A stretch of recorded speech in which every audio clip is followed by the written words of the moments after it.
Hi, Ken. Hi, Kathy.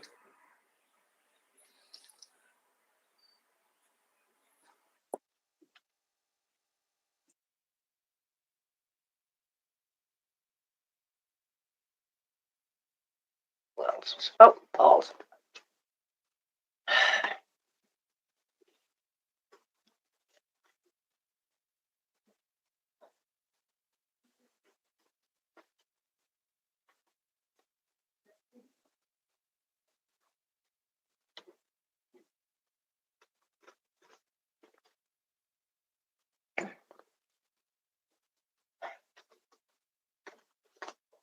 Hey, Ken. Hi, Katie. Hi, Hey, John. Paul. We even have Roz tonight. Great. Evening all. Hey, Roz. Hey, Roz. Good Hi to see there. How you doing? you. You're a sight for sore eyes. Ah, or a sore sight for your eyes or something like that. Okay.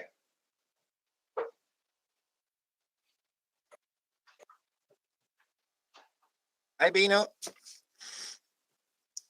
You was there? There she is. Good evening, Paul.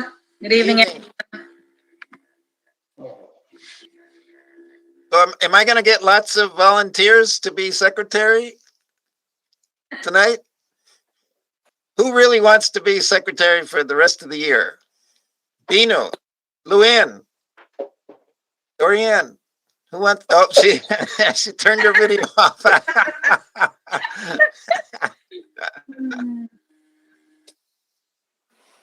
Bino, would you like to do it till November? Sure. If you're still finding it difficult to get a volunteer, I'll do it.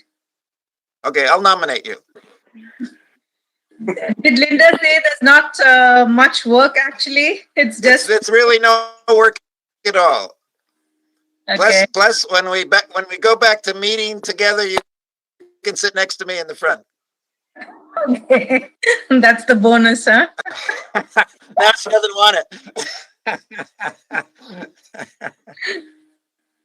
I noticed Luann clicked off her camera just as soon as you Luann even disappeared mentioned- completely. Yeah. Until November, she's sitting off her camera. I'll take that to be a no. Hi, caller one. Can you identify yourself, please? Amanda Wallace. Thanks, Yeah. Amanda. No, I am sorry. I had a child who needed something, so I wasn't really trying to duck. Oh, it. yeah. None of us would blame you, Luann. So Hi, if you just We called almost in, got can you Vera please tonight. identify yourself? this is Rich. I'm sorry. This is Rich Nacretta with Capstone. Oh, okay. A name has popped up, so that you're all right. Thank you. Perfect. Did you guys know we almost got Vera back tonight? Really? Speak kindly, everyone. Vera has logged into the Really? meeting. Yeah, Easy so she's Vera. gonna as soon as the paperwork is done, which is not done tonight, she's gonna rejoin us. Oh, great news. Great news. But she can't be secretary. She can't be secretary because alternates can't be secretaries. Oh. Okay. So, Good try, now, Bino. John, when Vera starts working again in a few weeks, pay careful attention to what she does. She will do all the things that are possible to be done by an alternate. I remember when who was it that went from to an alternate before? Yes. It's 6:30. At 6:30, we have to stop the chit chat. Okay, all right. And for our members, we are going to try something a little different this evening. So we're going to do your attendance as well as votes by roll call. So Emmy will be handling that. So you just need to say here, aye, nay, disqualified, whatever the case may be. And with that, I'm going to start recording and go to meeting. This conference will now be recorded. And Mr. Chairman, you can officially get started. Okay, I call to order the April 19th, 2021 meeting of the Planning and Zoning Commission to order at 6:31 p.m. Ms. Galbraith, would you please call the roll?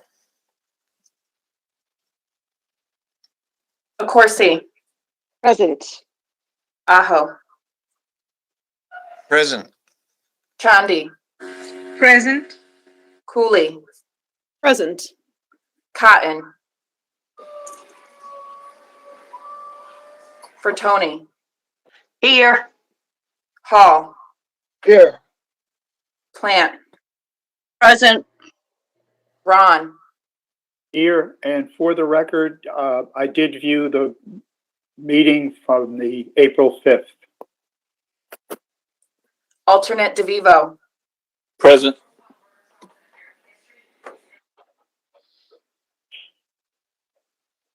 Thank you. So alternate DeVivo is seated for absent members. What we need to do next is do nominations for the position of secretary. The term runs through November, just through November 2021, at which time new officer elections will be held. The office must be held by a regular member. Having spoken with Bino before the meeting, am I allowed to nominate someone? Linda?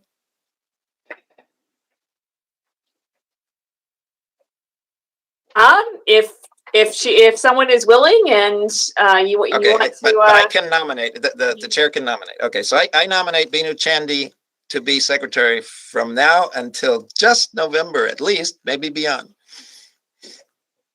Plant seconds it. Second by Plan. Any discussion?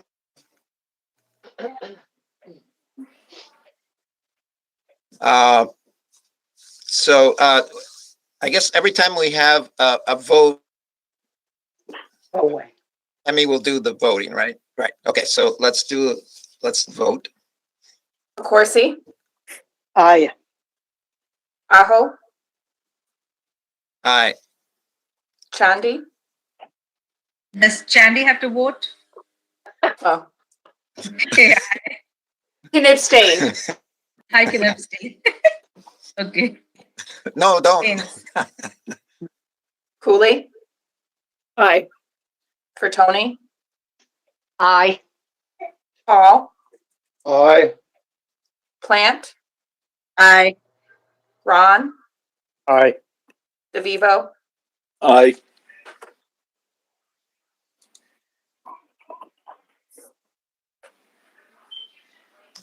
Okay, so it passes unanimously. Congratulations, Bino. You are now secretary of the Planning and Zoning Commission. Thank You can you. put that on your resume. Okay, we have minutes from March 5th. Would someone like to put that forward? Corsi, I move to that we I'm gonna accept switch. the minutes as written. Okay, moved by- I'll second it. moved by- Okay. And we'll move to a vote. Corsi, Aye. Aho, Aye. Chandi, Chandy, aye. Cooley, Cooley. Aye. Hall, Oops, aye. Plant, Aye. Ron, Aye. DeVivo. Aye. Okay, thank you. So we have a public hearing tonight. And Ms. Painter, would you please provide an overview of the public hearing process and instructions of how to participate before we open the hearing? I would be happy to. And while I am doing that, I'm going to share my screen, which has the instructions on how you can join this evening's meeting. As a reminder to all participants, including members and staff, please state your name before speaking. My name is Linda Painter. I'm the Director of Planning and Development. For those viewing at home on live stream or channel 191, please understand that there is a 1 to 2 minute time lag due to transmission delays.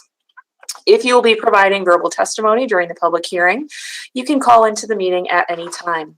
We will take a few minutes after the applicant's presentation to give people time to call in.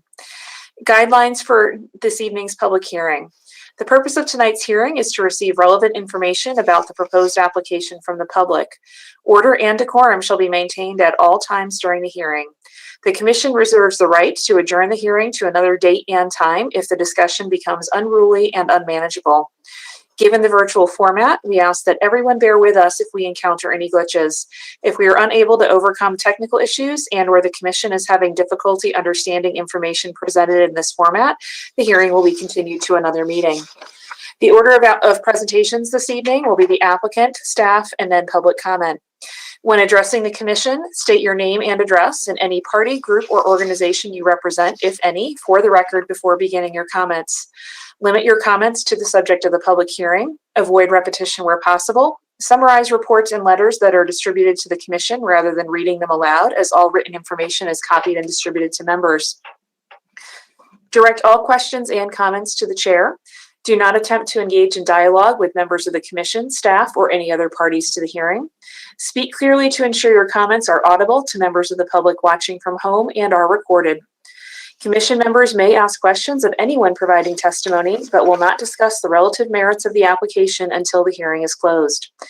Failure to abide by these policies and procedures may result in a muting of your microphone or in dismissal from the hearing.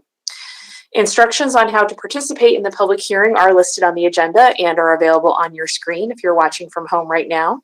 For those who would like to call in, please call 1-872-240-3212 and use the following access code 602-083-853. Again, that's phone number 872-240-3212 and access code 602-083-853. If you encounter any problems calling into the hearing, please call 860-429-3330 and a staff member will assist you. Thank you, Linda. So the public hearing on the special permit application of Capstone Collegiate Communities, LLC, and J.E. Shepherd Company, applicants / DDS Associates, LLC, and Benjamin Brown, owners, for a 358-unit multifamily residential development, The Villas at Four Corners, at 1621 Stores Road in Middle Turnpike, Assessor's Parcel IDs 9.23.1, 9.23.7, and 9.23.8. PZC file 1369 is opened at 6:39 p.m. So let's call the roll. Corsi, Present. Aho, Here. Chandi, Chandy present. Cooley, Cooley is here. Bertoni, Bertoni is here. Paul, Here. Plant, Present. Ron,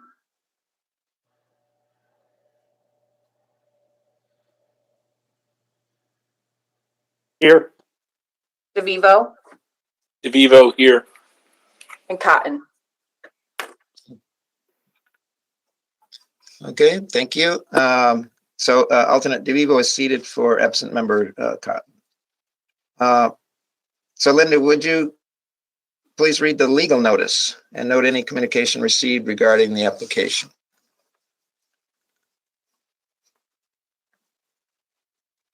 Yes, I would be happy to. The following legal notice was published on the town's website under legal notices on April 8th, 2021. The Mansfield Planning and Zoning Commission will hold the following public hearing on April 19th, 2021 via a web-based virtual meeting to hear comments regarding the following application. At 6:30 p.m., special permit application of Capstone Collegiate Communities, LLC and J.E. Shepherd Company applicants, DDS Associates, LLC and Benjamin Brown owners for a 358-unit multifamily residential development, the Villas at Four Corners, on property located at 1621 Stores Road and Middle Turnpike. Assessors parcel IDs 9.23.1, 9.23.7, and 9.23.8. PZC file number P1369. The application includes requests for the following: density bonus of 8 units per acre, 15 bedroom units per acre for the provision of structured parking and community amenities that are available to the public pursuant to Article 10, Section B.5.d. Density bonus of 5 dwelling units per acre for the provision of a donation to support the development of an affordable housing in the amount of 5% of construction costs pursuant to Article 10, Section W.7. Reduction to minimum parking requirements pursuant to Article 10, Section D.7.c. Information on how to participate in the public hearing will be on the meeting agenda, which will be posted at http://www.mansfieldct.gov/agenda center no less than 24 hours before the meeting. No information from the public shall be received after the close of the public hearings. Additional information regarding these applications is available by emailing planzonedept@mansfieldct.org. Paul Aho, Chair. Okay, thank you. Sorry, Oh. I also have to Okay. identify a few communications for you. So in addition to all of the items that were listed on your agenda, you received an email, and just let me pull this up to make sure I'm getting all of them correct, from some individuals at CDM Smith. And again, just let me pull up, I apologize, I want to pull up the actual letter so that I have the correct names.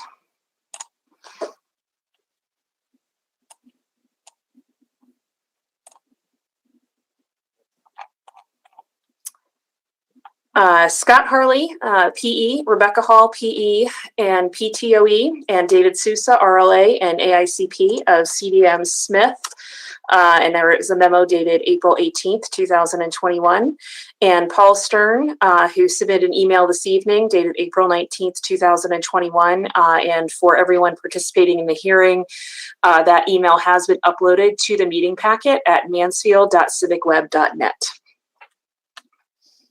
All other communications were listed on the agenda that was published on Friday. Okay, so now we can move to the applicant presentation. So the floor is open to the applicants to make their presentation. Good evening, Chairman Aho and members of the Planning and Zoning Commission. Hi, this is Tom Cody. I'm an attorney at the firm of Robinson and Cole. Our office is located at 280 Trumbull Street in Hartford, and I am here representing the applicants, Capstone Collegiate Communities and the J.E. Shepherd Company. In terms of our format for presentation, we will be showing you a series of slides to guide us through this presentation, and we will be sort of handing off the control of the screen to several different individuals on the team. Hopefully that happens fairly seamlessly. So let me first introduce for you the members of our professional team.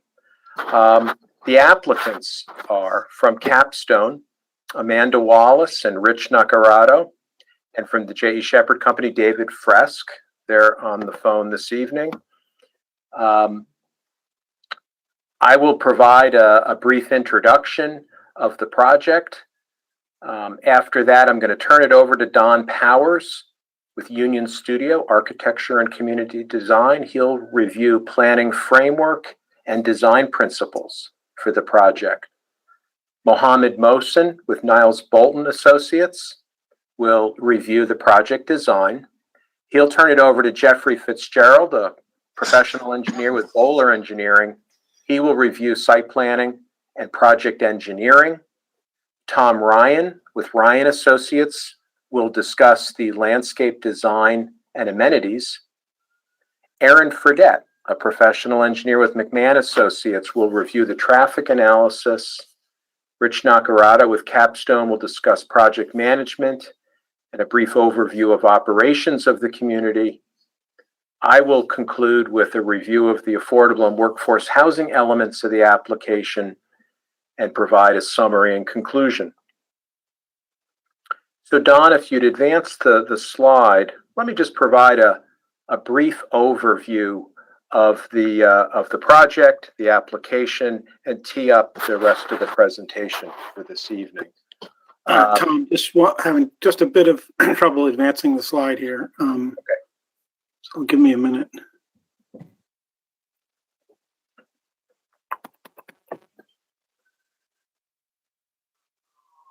Huh.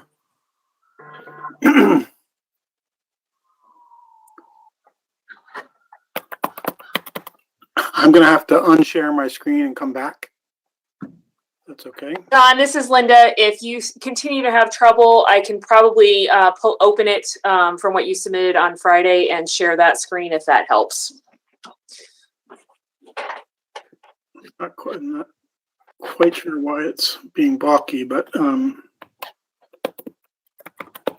yeah, apparently it just won't advance. Mohammed, could you give it a shot? Yes, give me 1 second. Let me find that package.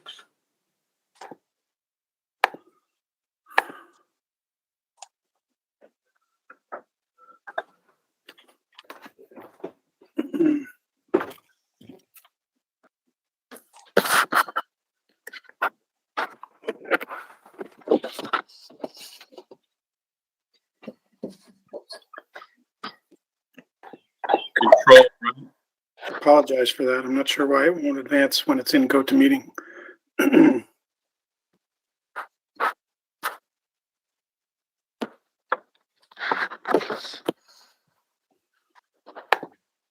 All right, there we go.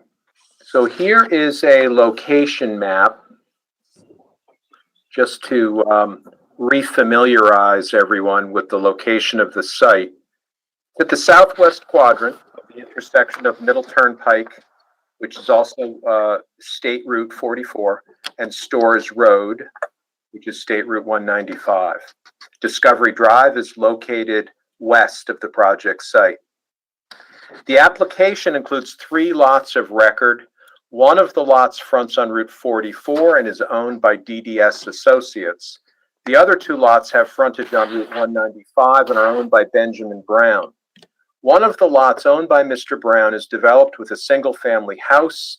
That property is not included as part of the development area in the proposed project, but we included the parcel in the application because a portion of the proposed conservation easement is located on the parcel. So Jeff Fitzgerald will show you that a little bit later in the presentation. All of the area that is proposed for development in this application is zoned Planned Business 3 or PB3. A portion of the property located along Storrs Road, which includes all of the smaller Brown lot, and a portion of the larger Brown lot are zoned RAR 90. As you will hear throughout our presentation, we believe that the application complies with all of the pertinent requirements contained in the zoning regulations. As the Commission will recall, we first applied for an inland wetlands permit application in August of 2019.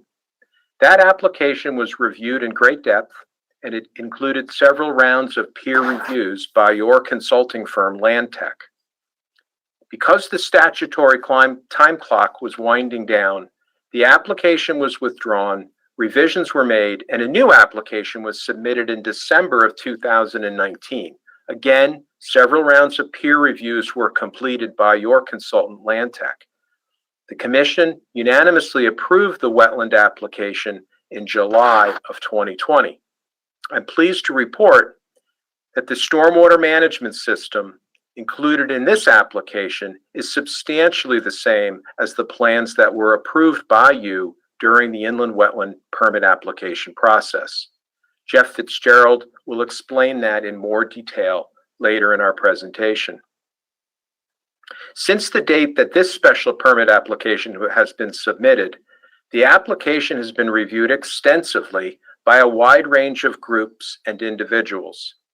Our professional team has attended numerous meetings with various town boards and committees, including the Design Review Panel, the Conservation Commission, the Parks and Natural Resources Committee, the Agriculture Committee, the Water System Advisory Committee, the Economic Development Commission, and the Traffic Authority.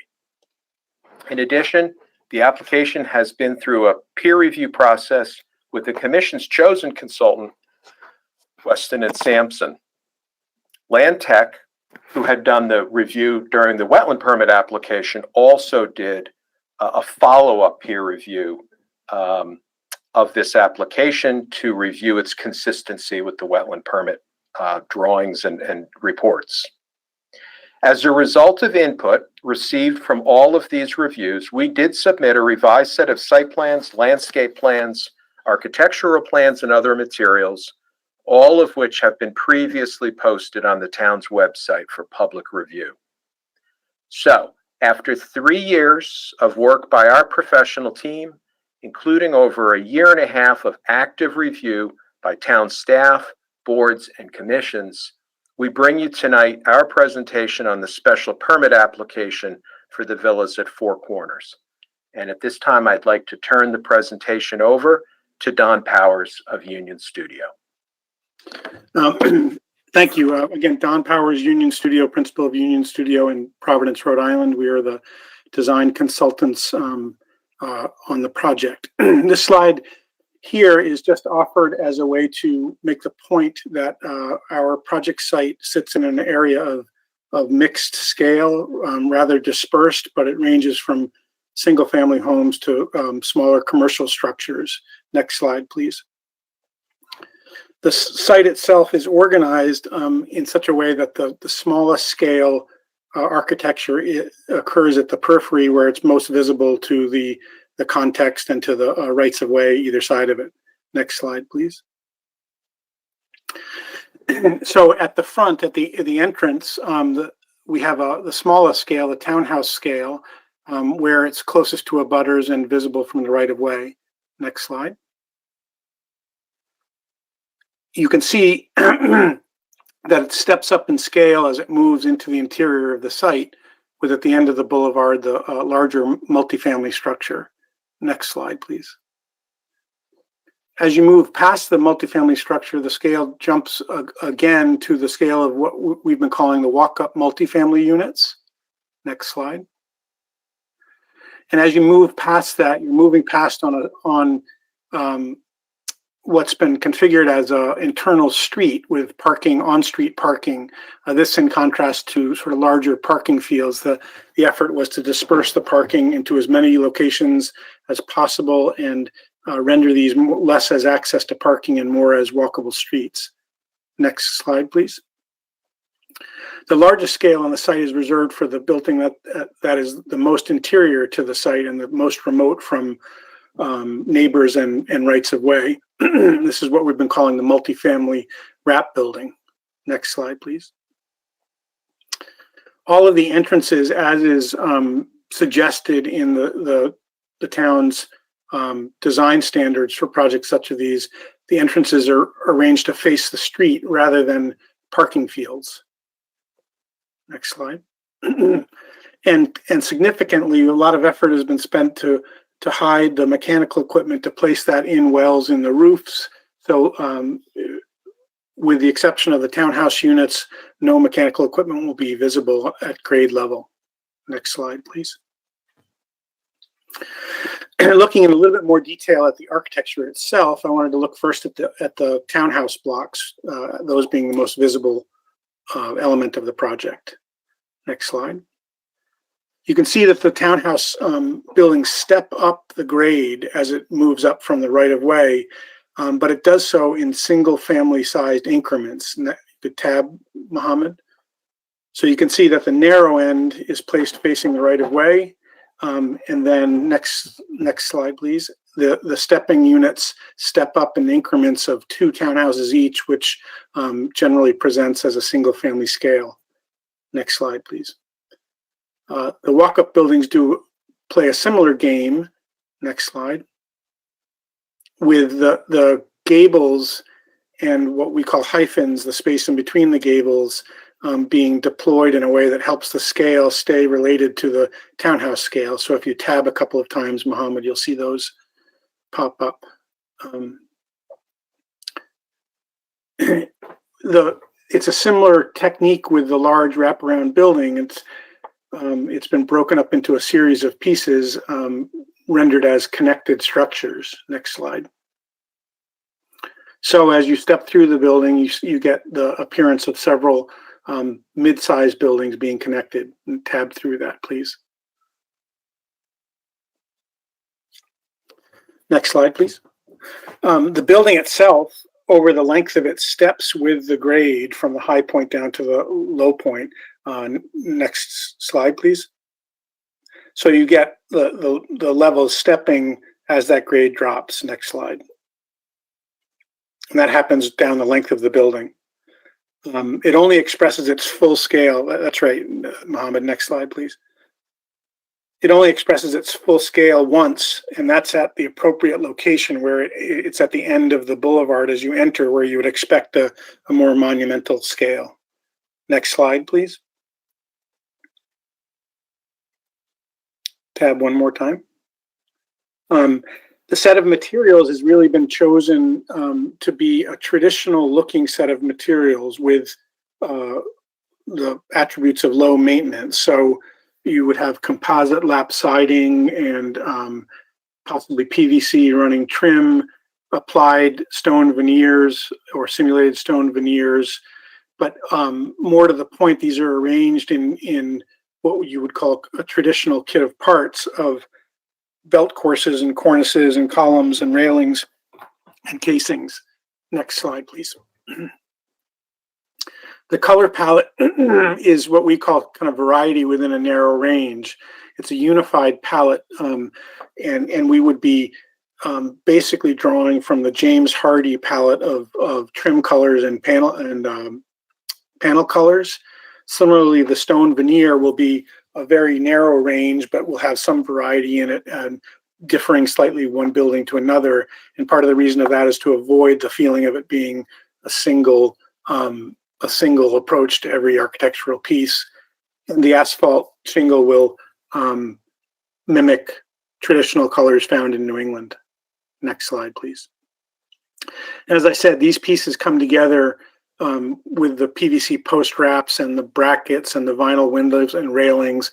It will be a traditional palette that's easily recognizable, but will be low maintenance, so it'll stay good looking for a long time. So with that, concludes sort of the design approach from a high level, and I'll pass it off to Mohammed at Niles Bolton, who will talk in more detail about the way the buildings themselves are organized.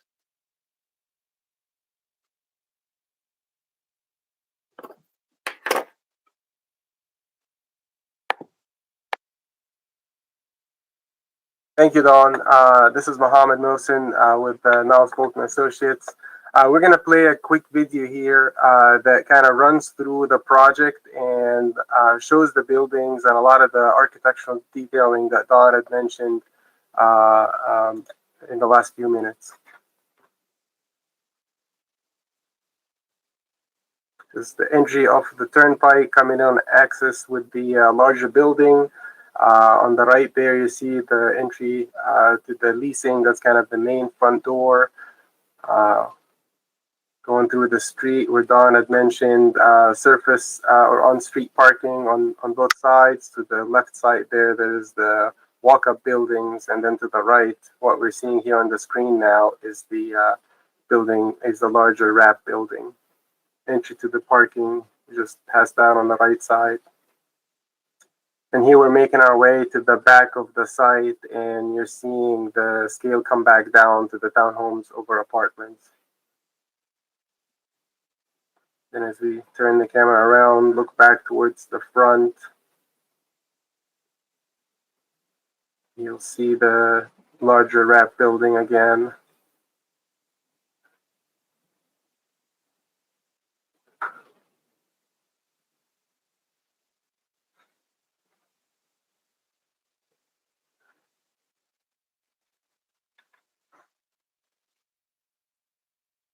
And then here we zoom out a little bit for an overall view of the Middle Turnpike being on the left side of the screen there. And here we go. That's again the boulevard entry to our site.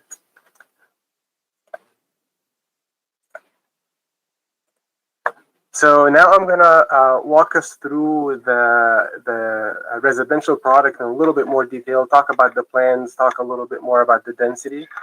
So the project includes 358 total units. We've talked about the three products that we have. So we have the lower density product that you're seeing here in this orange color at the front. The Turnpike, Middle Turnpike, is on the right side in this illustration here. The orange color is the townhomes over apartments, and we have a total of 70 units in that product, and they're kind of scattered, as you see, at the front and the back of the site. The next product is the one highlighted in blue, and that's the walk-up. Those are 3 stories over a basement buildings, and they have a total of 82 units. And then the larger building here highlighted in magenta, that's the wrap product here. And that's got 206 residential units. As you can see, 57.5% of the total units in the project are provided in this wrap building. The parking deck that we have completely wrapped with residential includes 482 parking spaces. In addition to that, we have on-street parking that is 155 spaces. So all in all, that's a total of 637 total parking spaces provided on street and in the parking deck. So the townhome over apartment product, Donna kind of mentioned these modules that step up to follow the natural grades on site. The way this product is configured and the way it works is the ground level is an apartment. It's a 1-story apartment, and you can see the entry to it off of the sidewalk directly. And then on top of that, we have 2-story townhomes that sit above these apartments. So this is kind of a good example. This is one of the buildings that we have at the entry to the development off of Middle Turnpike. The apartment here, this one module right there, has got 2 1-bedroom apartments on the ground level. So you can see both of these here. And then the townhome, as you can see in this case, it's got 3 bedrooms. So each one of those modules is 2 units. And so you come in, you've got living, you've got 1 bedroom, and then up on the top level that's kind of buried in the roof here, you've got 2 additional bedrooms. These are the different layouts and configurations that we have. On the apartments, we either sit right under the footprint of the townhome, and these are single bedroom apartments, or we have a larger footprint that occupies the footprint of 2 townhomes, and these are 3-bedroom apartments. And then on the townhomes, which is everything else that you see on the screen here, we've got a 2-bedroom townhome, and we got a 3-bedroom townhome options. Those modules come together to create the overall buildings that we have, and they can be one module, similar to the smaller buildings we have along the front of the development, or they can come into groups of 4 for some of the larger buildings. The next product is what we're calling the walk-up. The walk-up building is 3 stories on the street side and then 4 stories on the back. So it's really 3 stories over a basement. The entry comes in on that ground level, and you've got 2 levels above.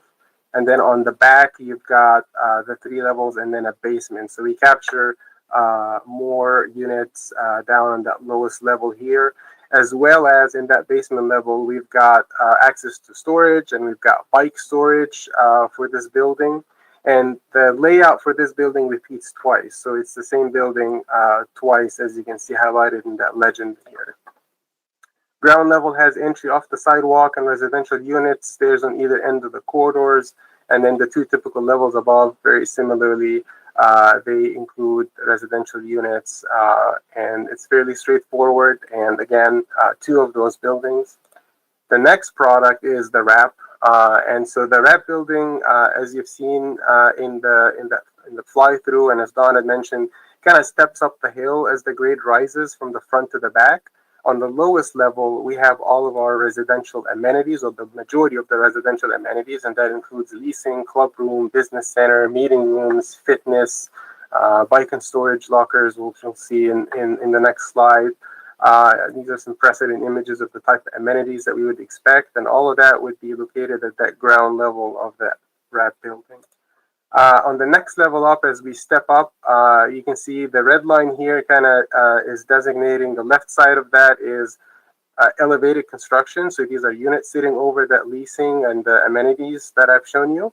On the right side, that's all construction on grade because the grade is rising. So we've got the 2 conditions. So the right side here, this is all on grade. This is where we pick up the entries to the parking deck. Trash rooms, again, bike lockers to serve the building. We've got 2 of them. One on the right as you enter from the parking deck. It's accessible through a hallway. You get another one at the opposite end of the building, and this is where you get your access to the parking deck. One thing that we've really tried to achieve here with the layout of the units is we tried to stagger a lot of the residential entries to the units in an attempt to cut down on noise transmission across the hallways, and this is something that we've incorporated throughout the project. Here we get to the next level up, and on this one, this is where the last step gets picked up, and so this is also construction and grade. This is the 3rd step that we have, and so it steps twice from front to back.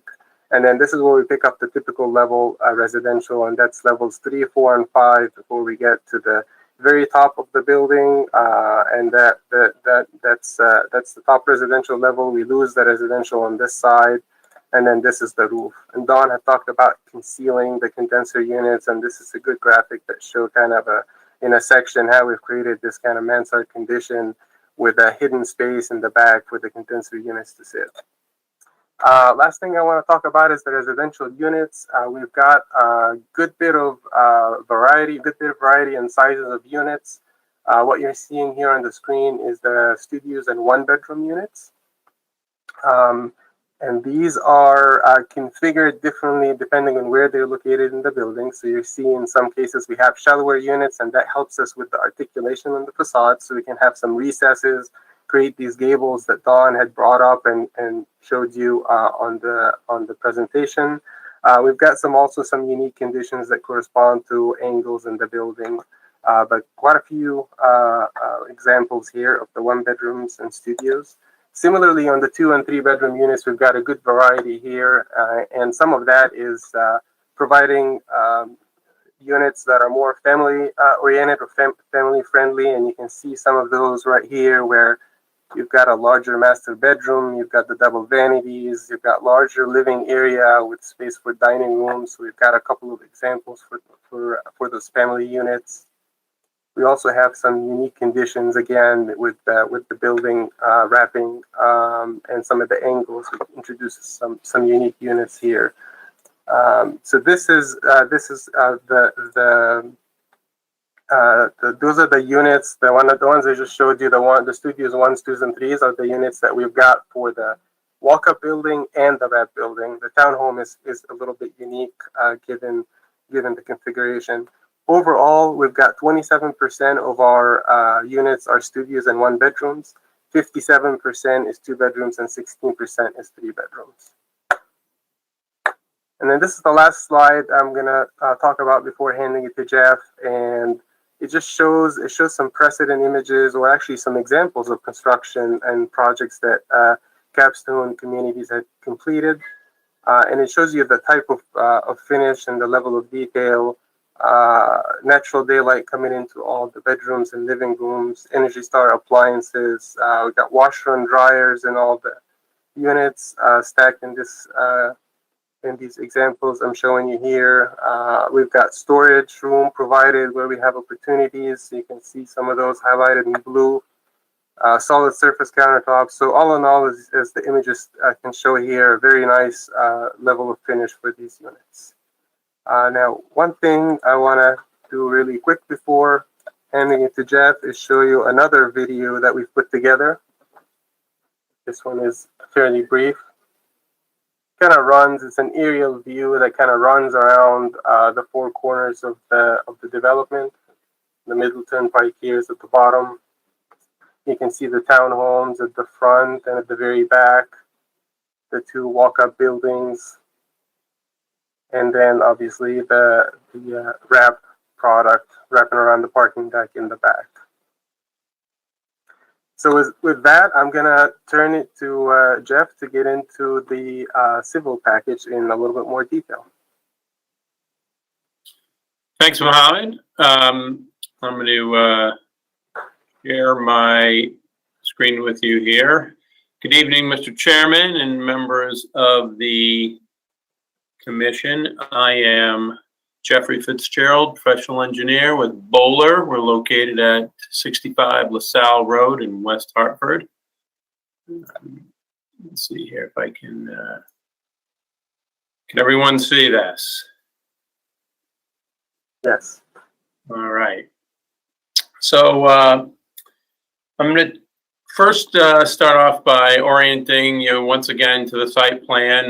North is to the upper left here. This is the Four Corners intersection. CVS is here.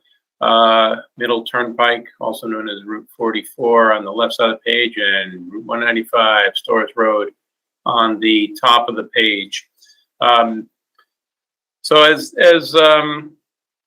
Don pointed out, you know, this site plan was developed really as a community with a lot of attention paid to making it feel like a community and a nice village.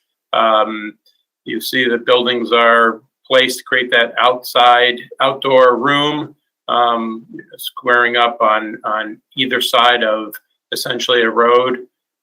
Building 700 and 800 opposite each other, 900 opposite 1,000 on this side, and your main entrance being this nice boulevarded entrance up between buildings 200 and 300 that terminates at the main leasing office and amenity space for the large building. As I said, we're accessed off of Middle Turnpike. The circulation around the site is two-way, both ways. It's a full two-way road that has access to the parking structure in both the backside and the front side of Building 1000, and there's surface spaces already also.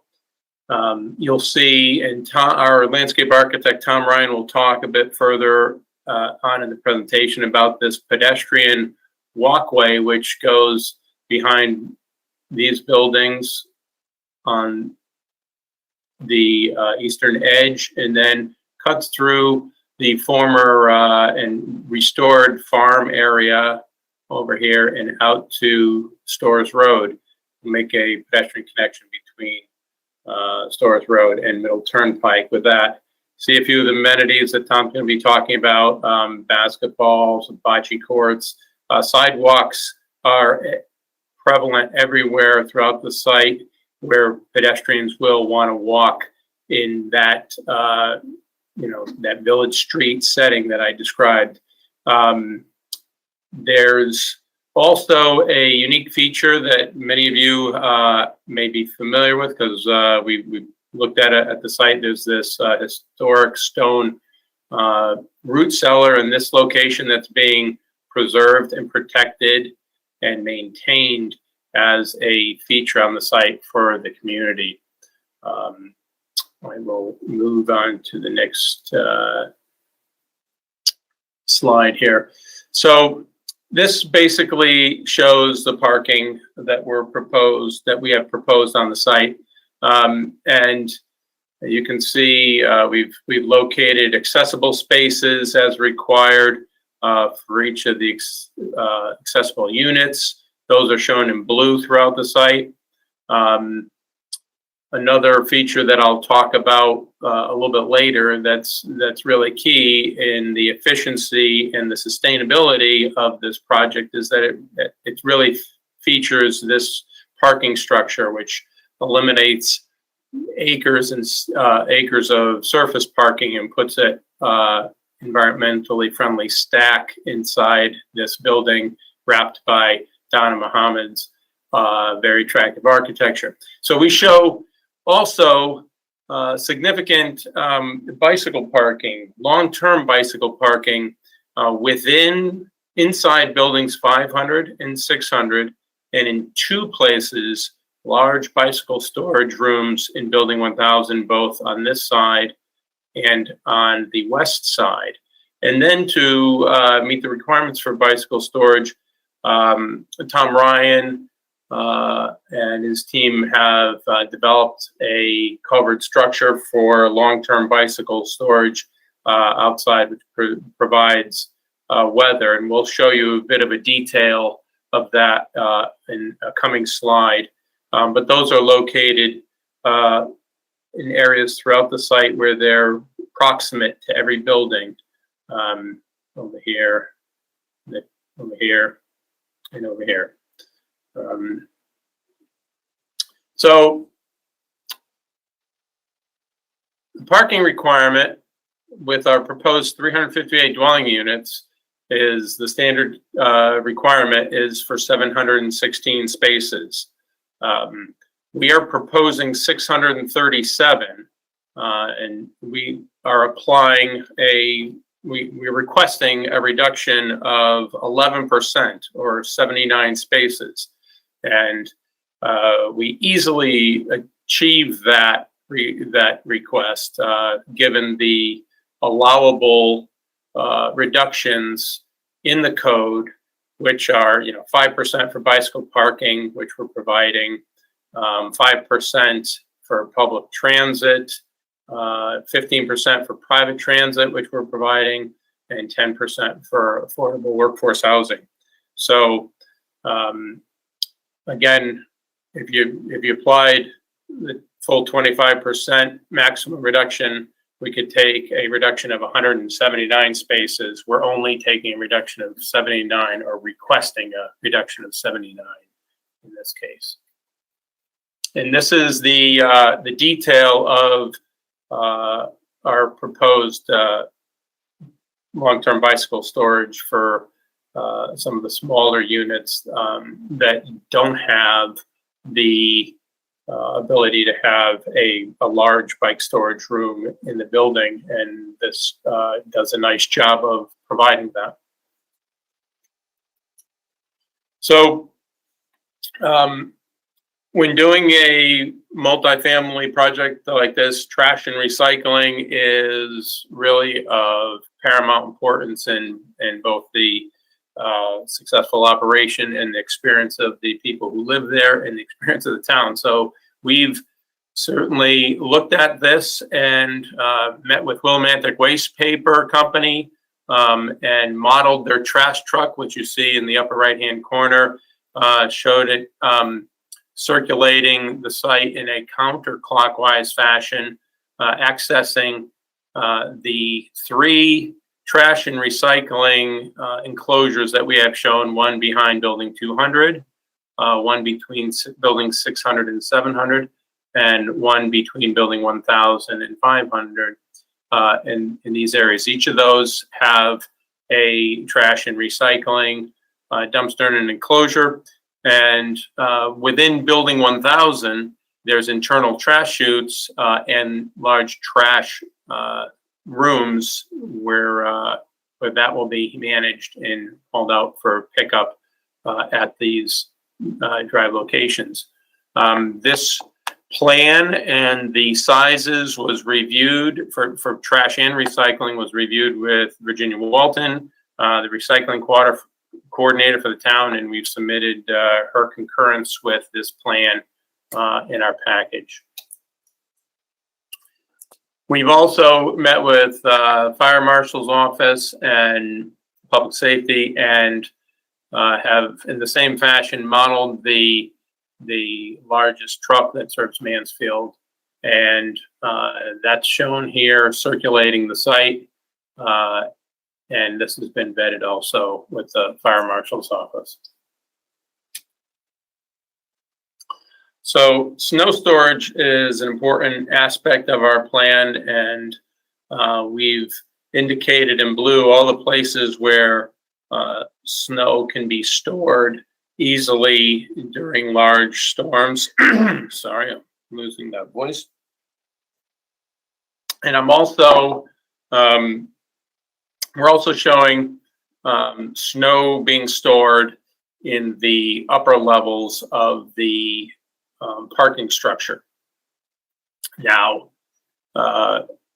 that it does take a few parking spaces, but as we mentioned, we have more parking spaces than are required by code on this plan, and we are very comfortable that we can during periods of large storms that these areas can be dedicated for temporary snow storage, where that snow will melt and be directed to the water quality systems that are part of the stormwater plan on site. Speaking of the stormwater plan, I think this has undergone so much review, and many of you have seen this and patiently sat through a lot of discussion on it. So it is a very sophisticated stormwater management plan that uses a series of treatment features that really come together to provide a successful water quality and quantity control from this development in order to maintain and mimic the existing flows that leave the site during storm events and maintain water to wetlands in the southwest corner as well as the entire east side. That treatment train per se starts with hydrodynamic separators shown here in blue dots that keep stormwater clean before being stored and detained in these blue underground storm trap detention systems. During Tom Cody's presentation, he said, I believe he said, that our plan is substantially the same as the one that we presented to the Inland Wetlands Commission.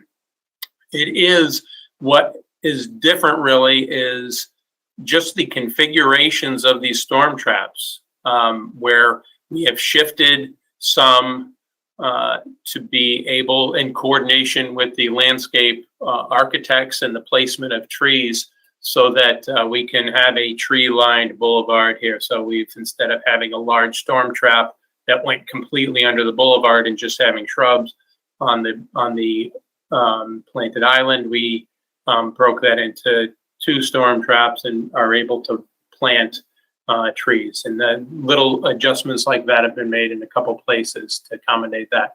But beyond the detention, the water is metered then into these filter basins that are located along the eastern edge, which again, you may be familiar with my presentation at Wetlands, where we talked about the level spreader outlets that handle all of the largest storms and distribute that water along the entire eastern edge, and the rain gardens at the southwestern corner, again, designed to infiltrate stormwater into the ground, mimicking the current conditions of this ground slope wetland, which is fed by groundwater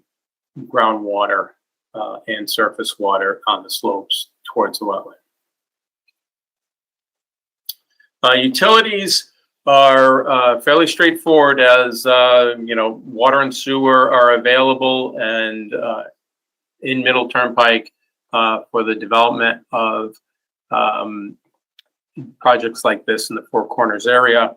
We're able to pull these utilities off We're currently working with Connecticut Water Company, who's been very helpful in giving us where we've got, we want to make sure we meet the requirements of separation between sanitary sewer and water, and we do that. And you know, we want to make sure we have met all the Connecticut Water distribution requirements. We'll be placing an easement on the main distribution line up between all the buildings. This line comes around to provide water to hydrants, and the hydrant placement has been also reviewed with the fire marshal's office.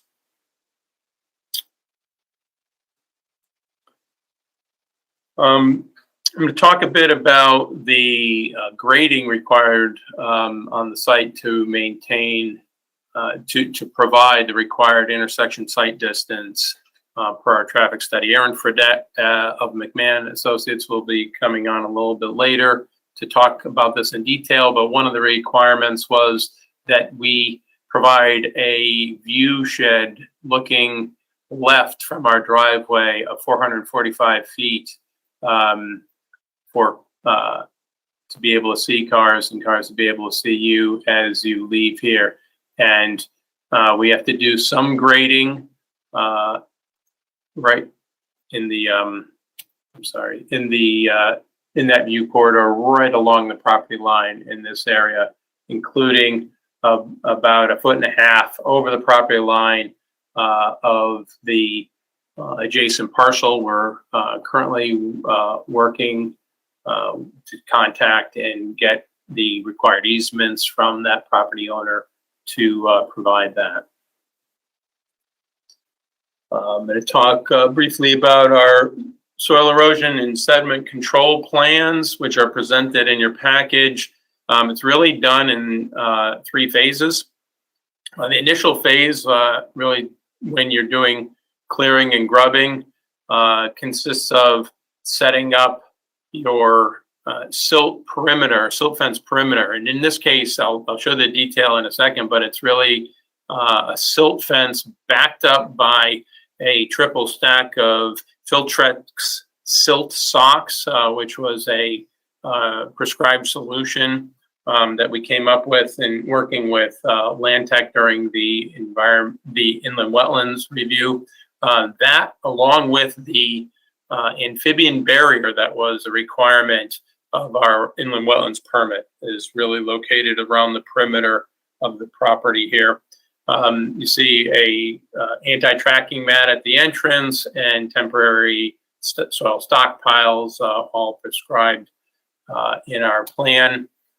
The next phase is really as foundations start to get in and the road get boxed in.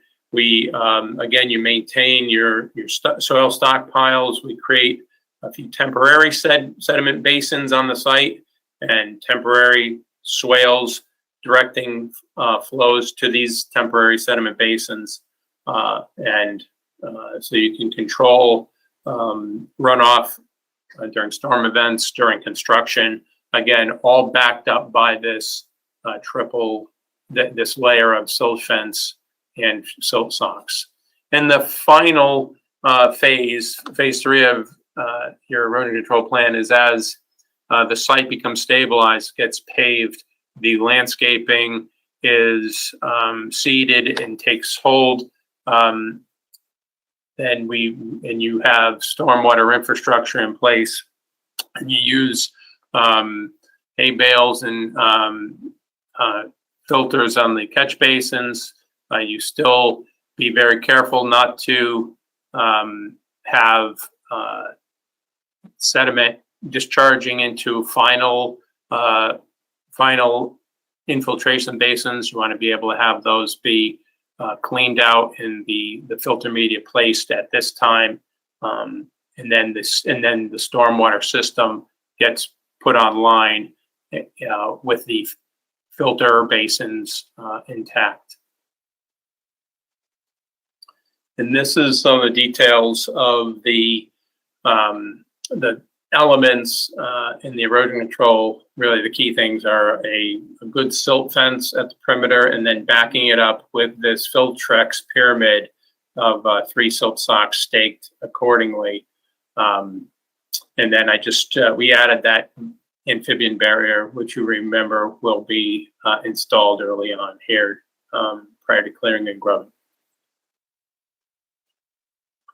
So a system like this, in the stormwater infrastructure as a whole, it's very important that this system be maintained on a regular basis, and that the site as a whole be maintained. So this is kind of excerpted from our O&M plan that was submitted, but elements like we'll be sweeping parking lots 4 times annually. Our water quality filter basins will be inspected and maintained, inspected after every major storm event for the first 3 months of installation, and then a minimum of 2 times annually thereafter. Same goes for our underground detention basins. We need to inspect, make sure that they are, the hydrodynamic separators are working, and that these that you're not getting any sediment buildup inside the underground detention basins. So this is again submitted for your review. So we've had some comments. Most of the comments have been responded to and in an adequate fashion. Land-Tech's response, review comments were fairly straightforward, and we were able to provide a pretty clear response. One of the comments that I thought was relevant and required a little bit additional design that had been initially presented was the comment that our proposed underground detention structures that I pointed out, the storm traps, are designed to be watertight due to their potential proximity to seasonal high groundwater. And so in order to ensure that any potential groundwater that may perch up and could potentially get into the system doesn't impact the performance of the system and the available detention volume, we reached out to Stormtrap, and their waterproofing methodology is to use this watertight liners shown here. We've indicated that in our response in our revised plans. And then finally, I want to present the conservation easement that is being proposed. We initially had a little smaller easement, and in review of our plan by the Conservation Commission, they were very strongly recommended that we add this area, which abuts CVS, to our conservation easement. It's a wooded area that abuts the wetlands. We looked at that and decided to add that in. So the proposed conservation easement shown here is considerable. It's over 9 acres. And as I mentioned early on, it encompasses that pedestrian path that connects Storrs Road and Middle Turnpike, and maintains this habitat corridor and the wetland corridor through here. So with that, I'm going to turn this to Tom Ryan, our landscape architect of Ryan Associates, and let him take it from here. Tom? Okay.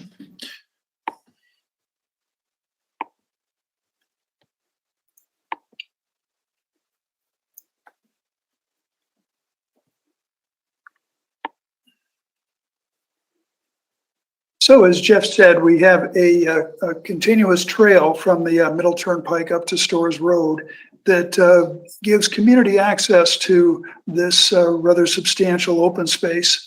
And more than just giving access, it gives people something to do, to get out into and experience the landscape.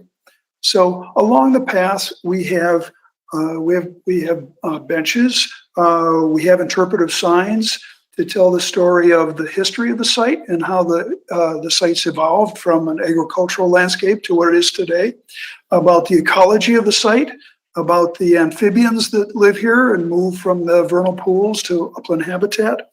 And we're also going to try to tell the story of the innovative stormwater system that Jeff's team has developed, to try to make some sense out of some of the things that are out in the landscape, which have reason and function, but might not be obvious. The big infiltration basins, for instance.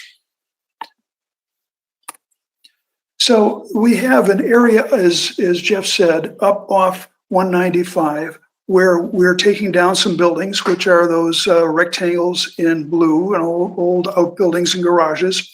And we're restoring the western edge of that portion up from the existing woods up to that area that's included within that red line.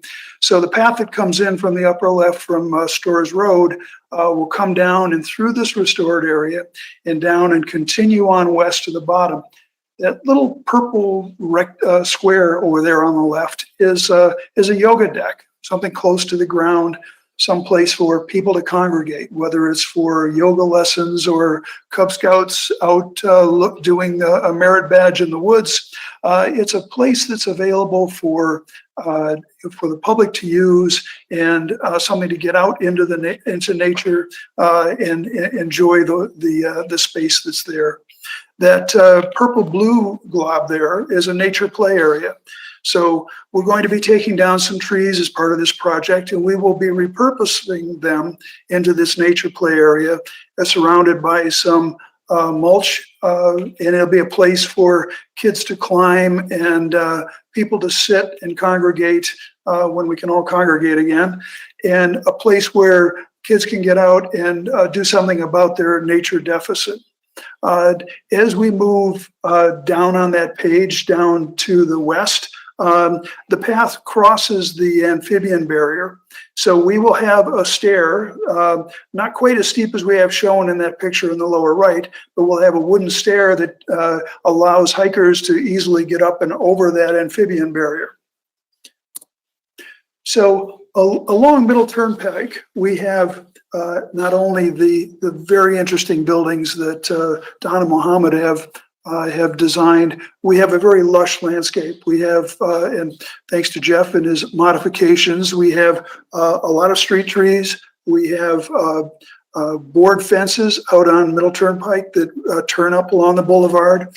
We have flowering trees and shrubs and herbaceous plants, perennials. So it's a very lush landscape at the pedestrian level, and then a whole series of street trees that we're using to create some separation between the building and the parking and the pedestrian ways. So in the plan here, you'll see Middle Turnpike on the left, the boulevard kind of between buildings 200 and 300. And all those kind of olive colored dots are street trees.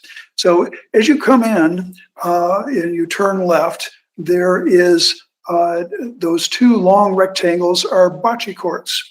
In looking at the infiltration basins and the specs on the infiltration media, the infiltration media is almost perfect for perfectly the same as is traditionally used for bocce courts. So we're getting double purpose out of these infiltration basins as a place to play bocce when they're not full of water, which is most of the time.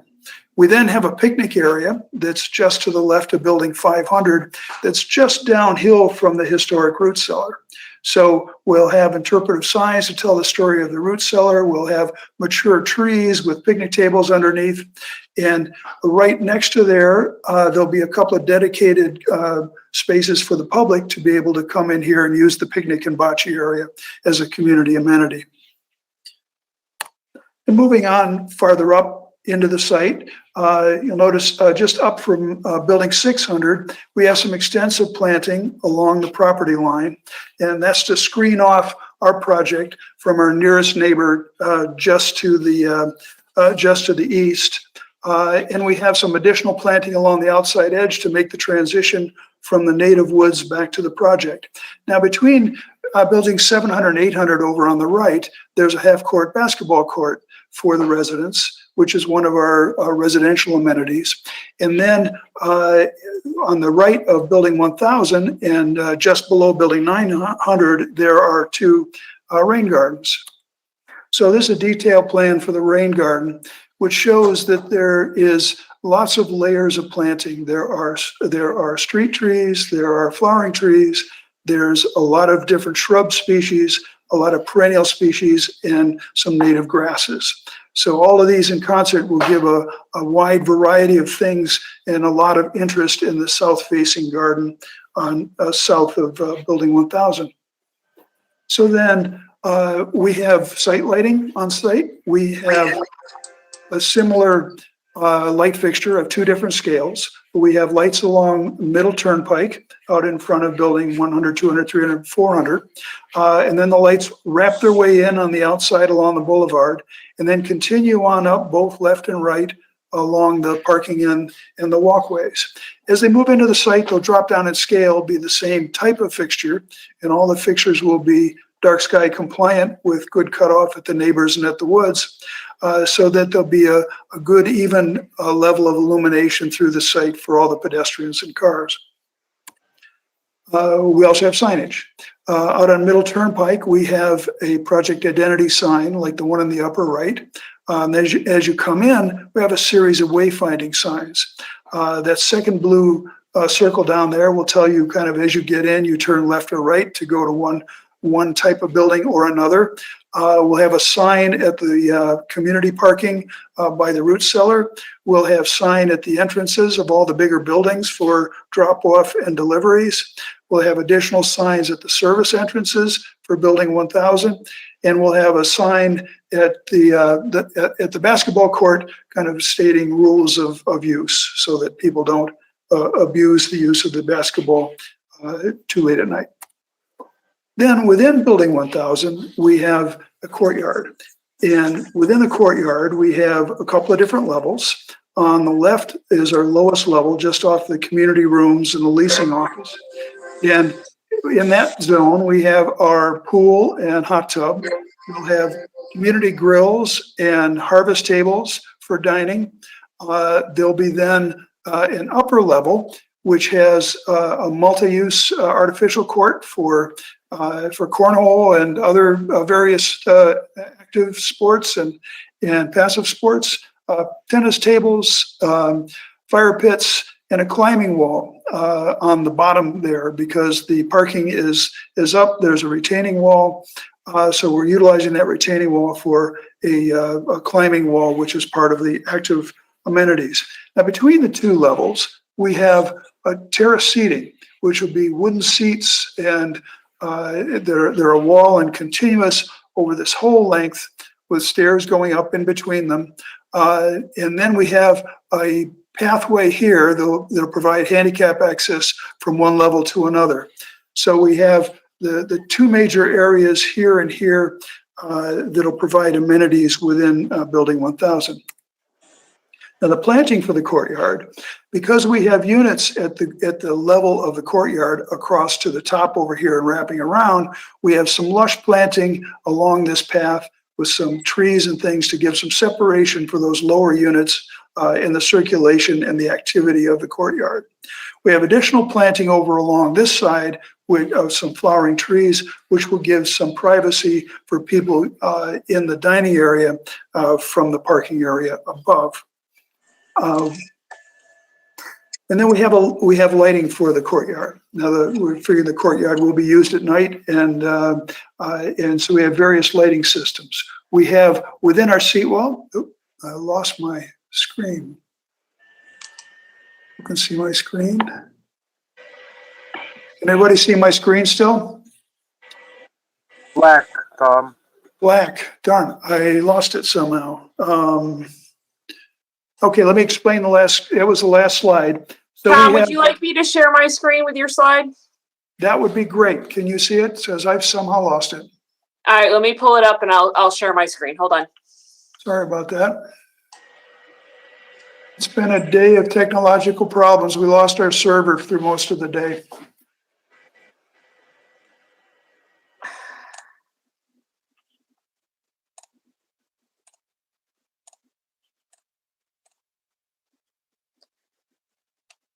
It's the last one, Linda. You can scroll down to the bottom. Okay, that's it. So we have lights embedded into the seat wall at the bottom of each of the steps that will create a continuous light along the edge. We have lights within the pool and in the hot tub. Then we have overhead cable lights over the multipurpose court.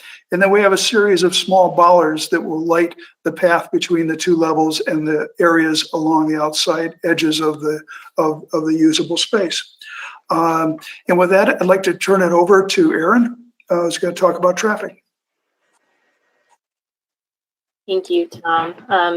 And while Jeff pulls up my slides, just to introduce myself again, I'm Erin Fredette with McMahon Associates, the traffic engineers on the project with office at 360 Bloomfield Avenue in Windsor, Connecticut. And so we conducted a full traffic impact study, which we originally submitted in January, and then was peer reviewed by Weston and Sampson. And we took all of those peer review comments and submitted a revised traffic impact study, which was dated April 2021. And that's mostly what I'll be speaking of this evening. For the study area for the traffic impact study, primarily composed of the two adjacent signalized intersections, one located to the east of the site of Middle Turnpike and Storrs Road, and one located to the west of the site at Middle Turnpike and Discovery Drive. We also included analysis of the proposed project site driveway, which would be located between the two of those. Next slide, please.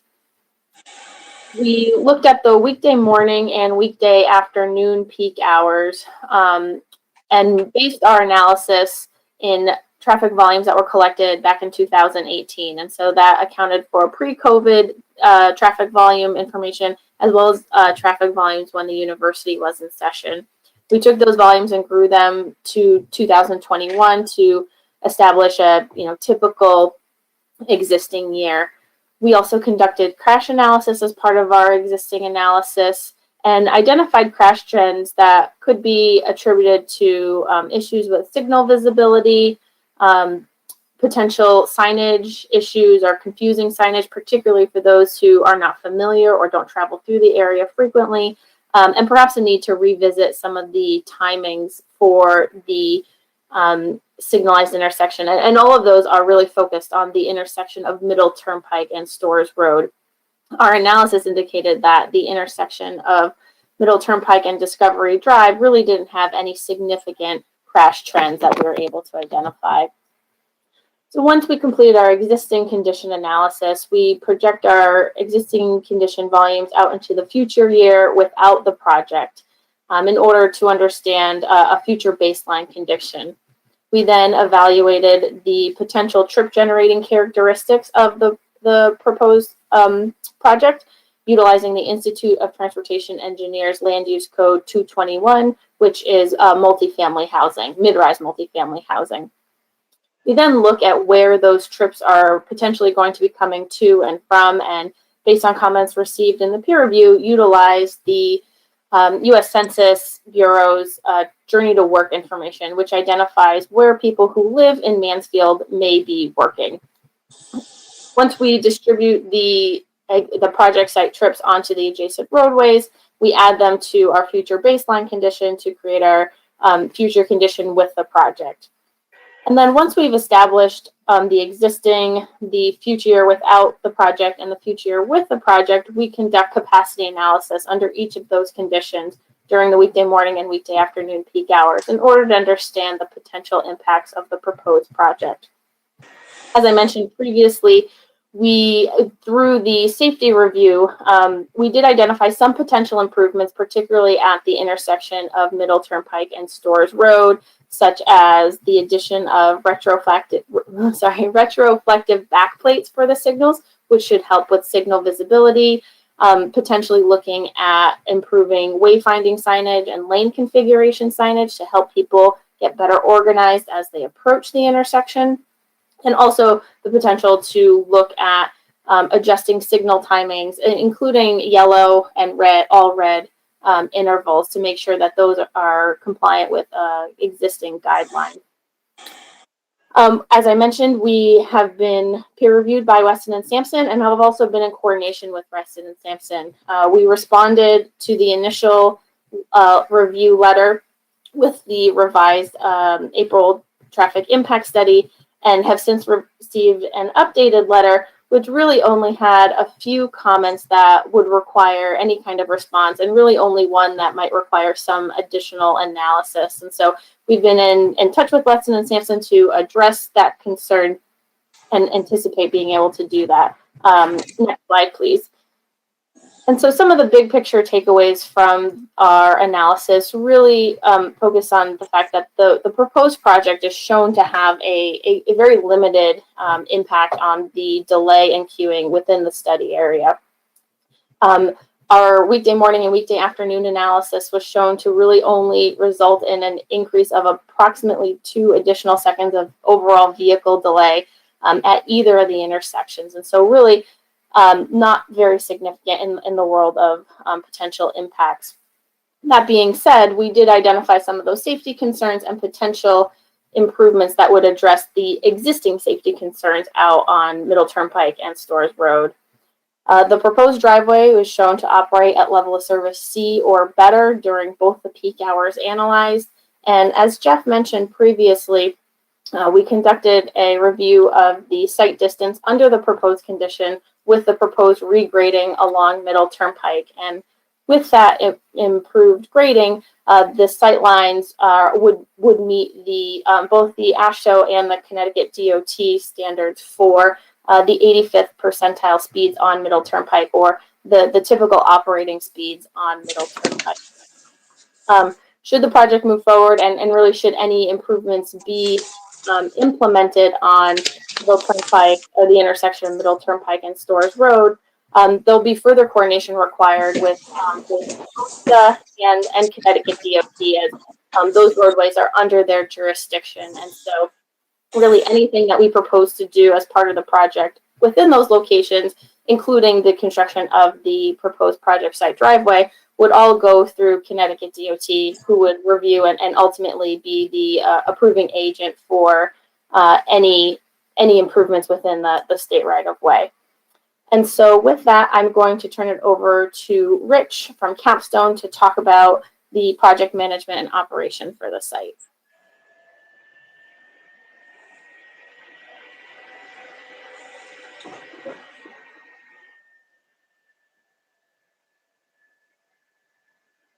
Rich, can you see my screen? This is Linda. Rich, I think you're still muted. Is that better? That is much better. Thank you. Okay, perfect. Yes, you're welcome. Yes, I can see your screen.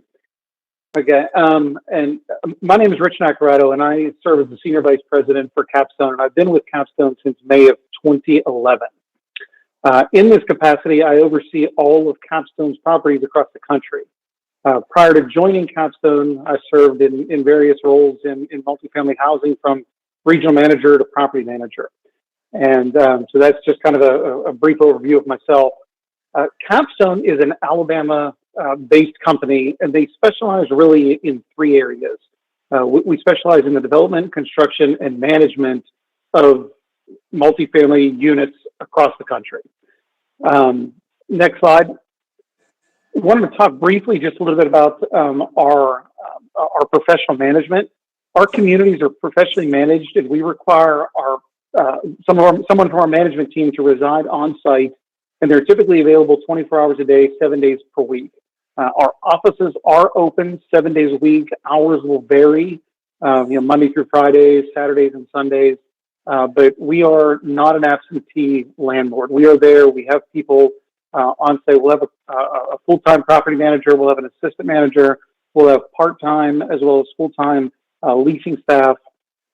And then go on, we'll have some full-time maintenance technicians, as well as some full-time and part-time groundskeepers. Our maintenance team, they'll assist our residents, any way that they can. They're in and out of our residents' homes, and we go through extensive training just to kind of educate them on they're going into people's places of homes, and they need to be respectful. They need to make sure they're doing what they're supposed to be doing, complete the work order, make sure they're cleaning up after themselves, those types of things. You saw from all the amenities that we have throughout the community, we'll have a number of groundskeepers that will help us maintain all of those amenities throughout the communities. But we will also, those groundskeepers will also help with that wrap building and the 2 trash locations that were internal to those. They'll help move and shuttle and pull out containers so that they can be emptied on a regular basis. We also have, what I have listed here is a live-in courtesy manager. That individual is a local police officer, and we have got a very warm reception from offering that in other communities that we've operated in across the country, because the police chiefs were looking for a way that they can recruit younger officers. And in some areas where the cost of living in certain municipalities were higher than others, they were having a difficult time, and that really helped offset some of those housing expenses that those officers would have. And it gave the police chief, another tool in helping to recruit and maintain some officers. All of our after-hour calls that come into our office, whenever our office is not staffed, they go to a call center that's operated by our software company and our property management software company. And a live person answers that phone 24 hours a day, 7 days a week, 365 days a year.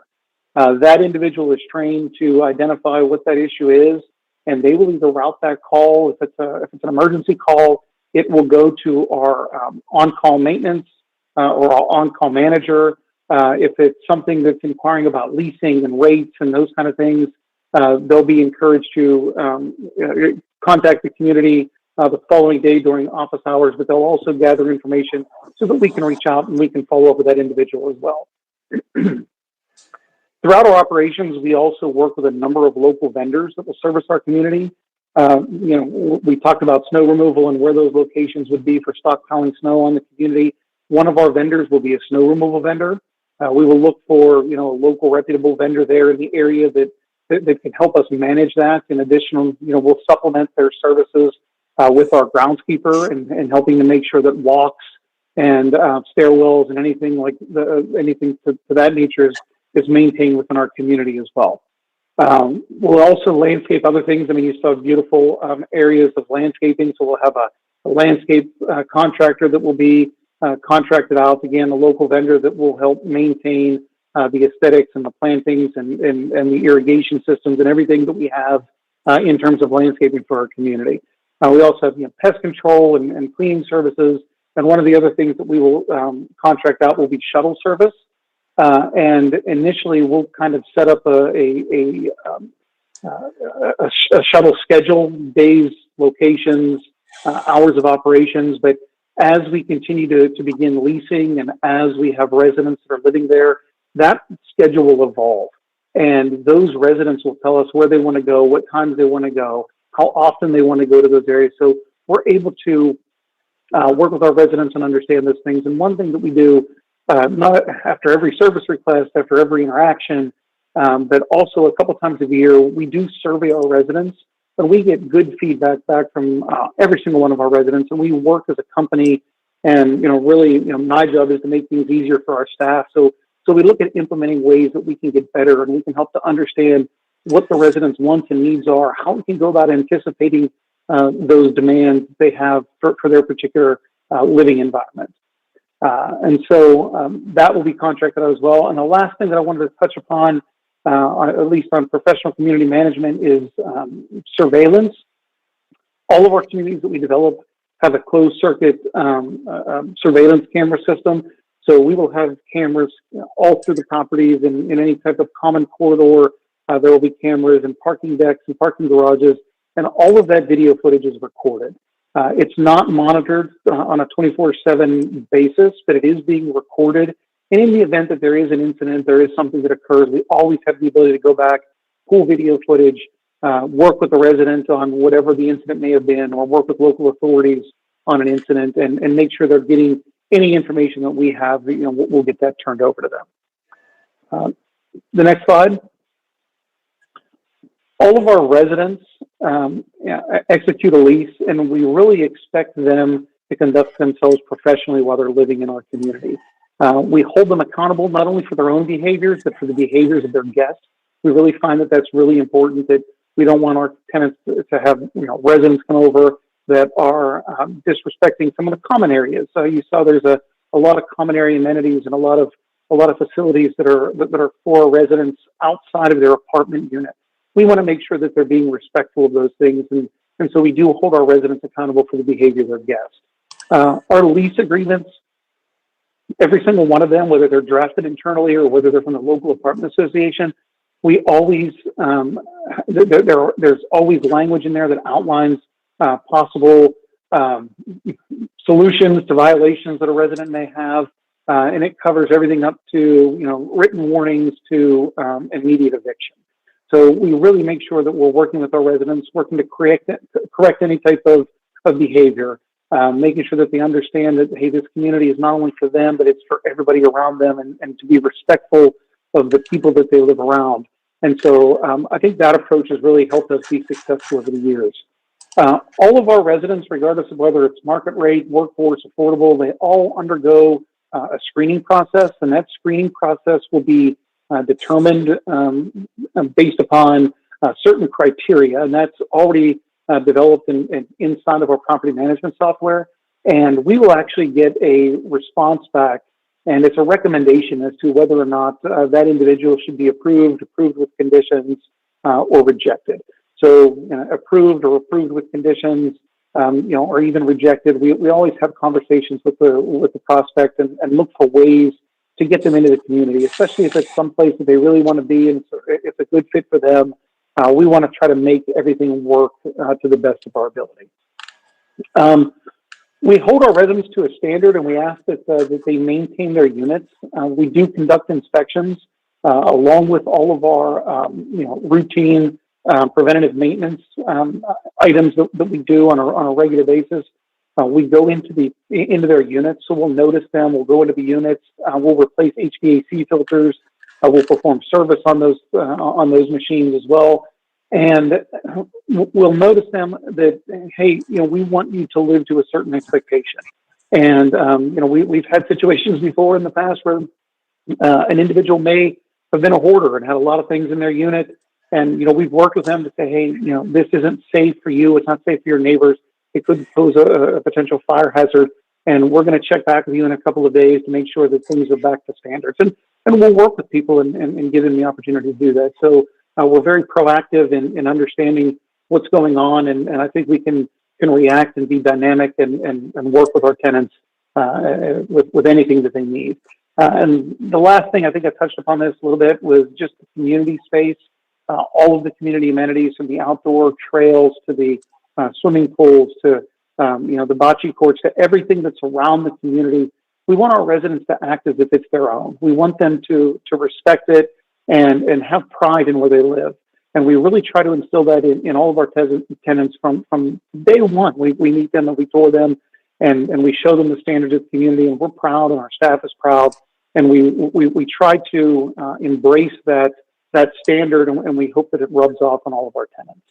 And those are the things that I just really wanted to touch briefly on with you. So I'll go ahead and turn it over. Thank you. Thank you, Rich. This is Tom Cody again. I'd like to just briefly explain the affordable and workforce housing portion of our application. It is an important part, and we've spent quite a bit of time working on it. Let me first just walk you through how we determined the number of affordable and workforce units that would be provided and what that means. We started with the base density of the project, which is, of course, the 15 dwelling units per acre. There's 12.83 developable acres in this project. We then layered on the requested density bonus of 8 dwelling units per acre on top of that. So our base number of dwelling units, including the density bonus, is 295 dwelling units, or 577 total bedrooms. With that total, we then calculated how many affordable and workforce units would be required, and that total was 30 affordable units and 15 workforce units. I would note that in their peer review comments, Weston and Sampson stated that they agree with the methodology that we use to calculate those numbers. So we believe that this 30 affordable units and 15 workforce units complies with the regulations. I note that about 30 minutes before the hearing tonight, Paul Stern submitted an email.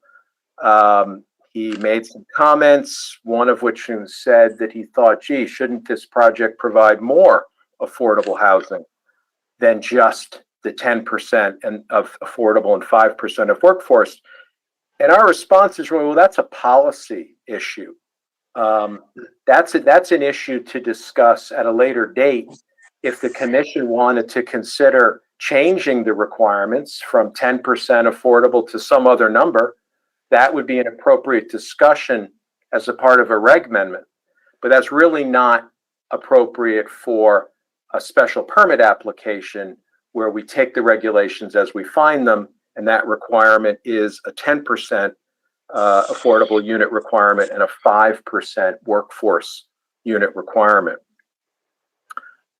Now, in addition to that, the 45 total units that we'll be providing, we also have requested a density bonus in exchange for making a fee in lieu payment for the construction of affordable housing at other locations in town. And that provision is set forth in the zoning regulations. What we've requested is an additional 5% density bonus, which would be 63 units, in exchange for making that fee in lieu payment. We have had discussions with the Mansfield Housing Authority about potentially making a direct contribution to a specific project. And this type of direct contribution is authorized by the regulations. So, in summary, we're providing not only actual affordable and workforce housing units, but we're also making a fee in lieu contribution. Now, we submitted a full affordable housing plan with the application, and we ran through a set of calculations to try to just get a ballpark of what would that actual fee in lieu contribution be based on the numbers today, the reference tables that would be used to calculate this. The fee in lieu contribution for this project would be about $1.4 million. So again, 45 affordable and workforce units plus a $1.4 million contribution toward the provision of affordable housing in town. Our plan also calls for annual reporting to ensure ongoing compliance with the requirements. And we've also included a restrictive covenant in our application to ensure that the requirements will be adhered to for the full 40 years that are required. So, if you could turn to the next slide, please. Let me just summarize a couple of key points about the application. The consistency with the plan of conservation and development, I think, is well known and it's been well documented. For many years, the Four Corners has been identified as a gateway location for the town and a logical node for new growth. Indeed, the planning for new water and sewer service in the town specifically identified the Four Corners area as one of the important areas to be served. And the Water System Advisory Committee, which met last week to review this, confirmed that analysis. The POCD also identifies the need for more affordable housing and to supplement the housing stock in town with different styles of residential units. This commission's revisions to the zoning regulations in 2019 were a direct response to these issues. And included in those revisions were changes to the permitted uses in the PB3 district, as well as the addition of affordable housing requirements for residential development. So we believe that this application is entirely consistent with the planning that has been undertaken in town for well over a decade, as well as the specific amendments to the zoning regulations that have been enacted in recent years. Specifically with respect to water and sewer, I just call your attention to, Mr. Chairman, could I ask that people who are on the phone go on mute? I think we've got someone who's not on mute. Yeah, if you're not on mute, mute yourself. Lander. This is Linda. I believe it may be coming from Mr. Silander. Oh, Mr. T is now muted. That's great. Thank you. We also have someone, D, who is joined via web. I'm not sure who that is. And Amanda Wallace. She's muted in one location, not the other. I don't think it's coming from her. Okay, thank you. With respect to water and sewer service, we've provided the will serve letters that we have obtained. First, with respect to water, Connecticut Water Company has indicated that it is capable of fully serving this project with 358 units. The letter specifically notes that the Public Health Code would prohibit the local director of health from issuing a permit for a new water supply well, indicating that projects would be required to tie into the new water line. With respect to sewer, the Mansfield Water Pollution Control Authority provided us with a will serve letter for up to 55,000 gallons per day. And the letter noted that there is adequate capacity, and moreover noted that the connection for this property, the Brown property and the DDS Associates property, is required by the town code, since the properties have frontage on a street with available sewer in the street. So we have documented capacity and intent to serve for both water and sewer. We've shown you tonight extensive images of the outstanding project design from our design team. And from the beginning, we've wanted to include a significant amount of structured parking for this project to create a compact community. And part of that strategy was to have structured parking and to wrap that parking with attractive residential units, rather than having any portion of that structured parking being directly visible to the street. Now, we did receive a letter, and I want to point out an issue here. A letter was late filed yesterday afternoon by the University of Connecticut. I don't know why it was filed on a Sunday afternoon. It required the town staff to then, on a Sunday afternoon, upload that to the website. But be that as it may, one of the issues that UConn has raised is they're questioning the calculation of the building height for this application. And I would say that we believe that the application fully complies with the regulations. In her staff memo dated April 15th, Linda Painter described this issue, discussed the building height issue, and noted that in the PB3 zone, one story of structured parking located within the base of a building does not count toward maximum building height. And the exception includes stories with a mix of occupied space and parking. And the exception is provided to encourage the use of structured parking and reduce impervious cover. And indeed, that's exactly what we have done here, because rather than having the parking sitting at grade with the pedestrian walking along a sidewalk and having a parking garage right next to them, we have wrapped that with attractive units instead. The result, I think you would agree, from the initial part of our presentation is outstanding and far better than having a parking deck or garage facing you on street level. UConn has made the argument that what the regulations would require instead would be a podium style. The regulations don't require that. The regulations do not require 4 stories of residential to be on top of or on a podium above the structured parking. That's not what's in the regulations.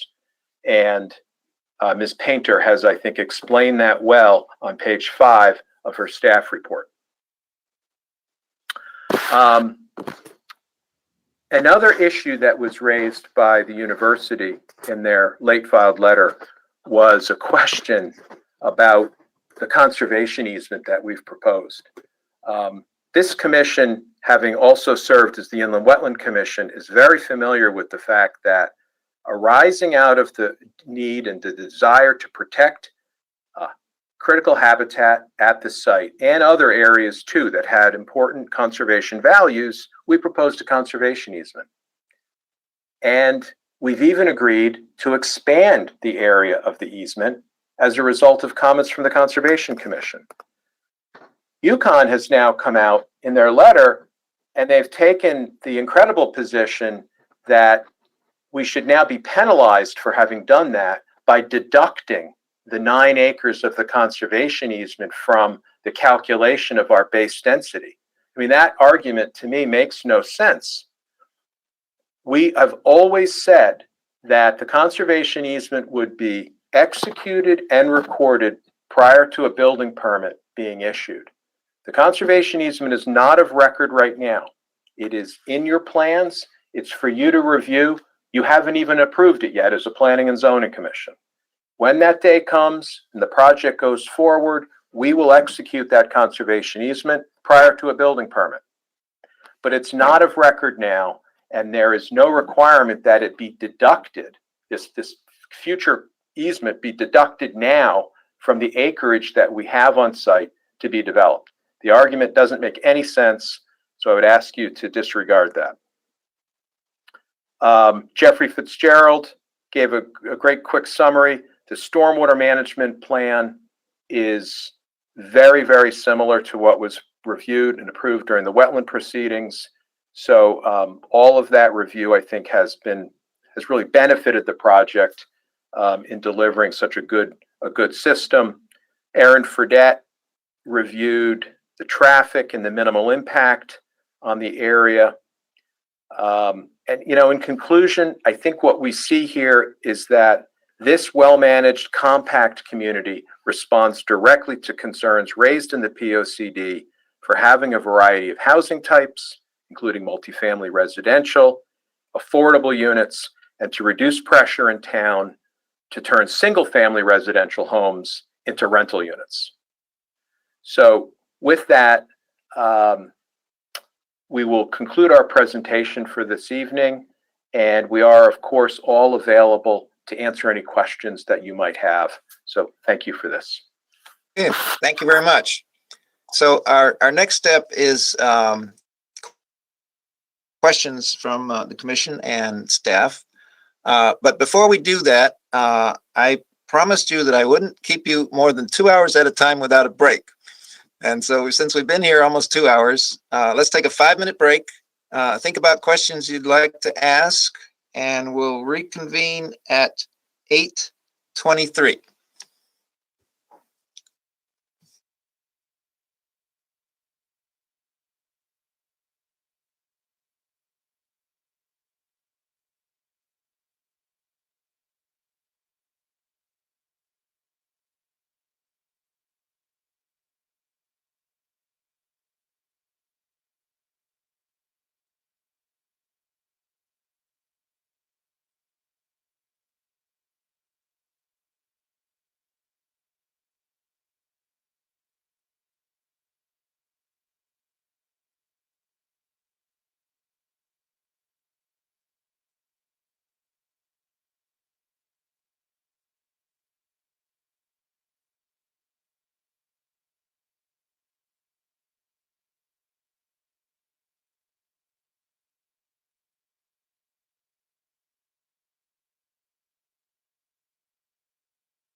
Yeah. It's not being televised. Crap. Which is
I'm unmuted.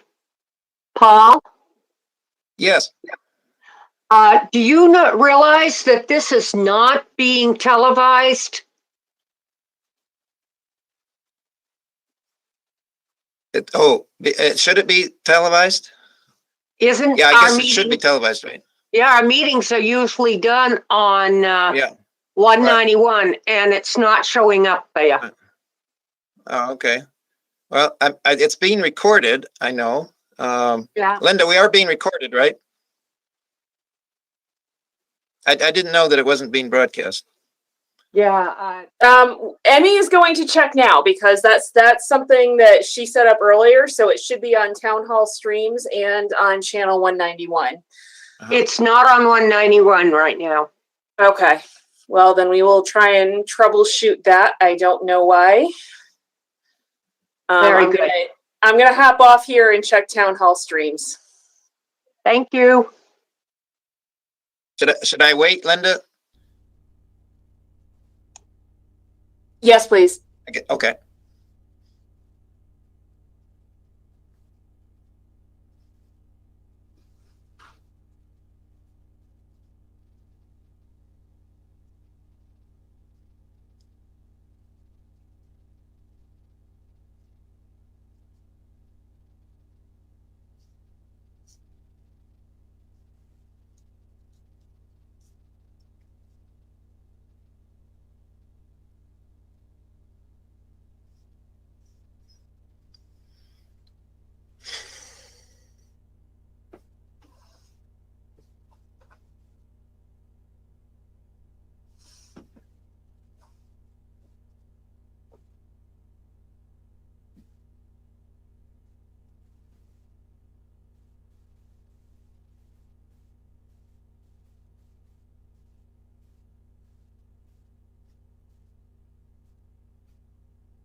All right, so we are broadcasting. It is streaming on Town Hall Streams. We do not know why it is not on the cable channel right now, so we do have a call into IT to check on that. In consulting with the town attorney, he thinks at this point we are okay. We can move forward, given that it is broadcast. It is on Town Hall Streams. If worse comes to worse, we may have to redo the entire presentation at the next hearing since we're not closing it tonight. So just be prepared for that. It is live. Yes. It is live on 191 now. Okay. Oh, good. All right. Thank you.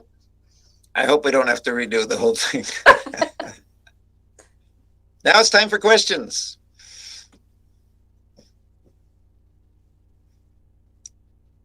Who would like to? I'll ask a question to get us started.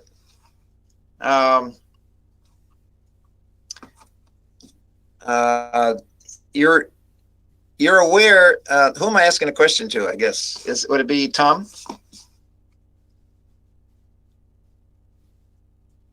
Tom, are you there?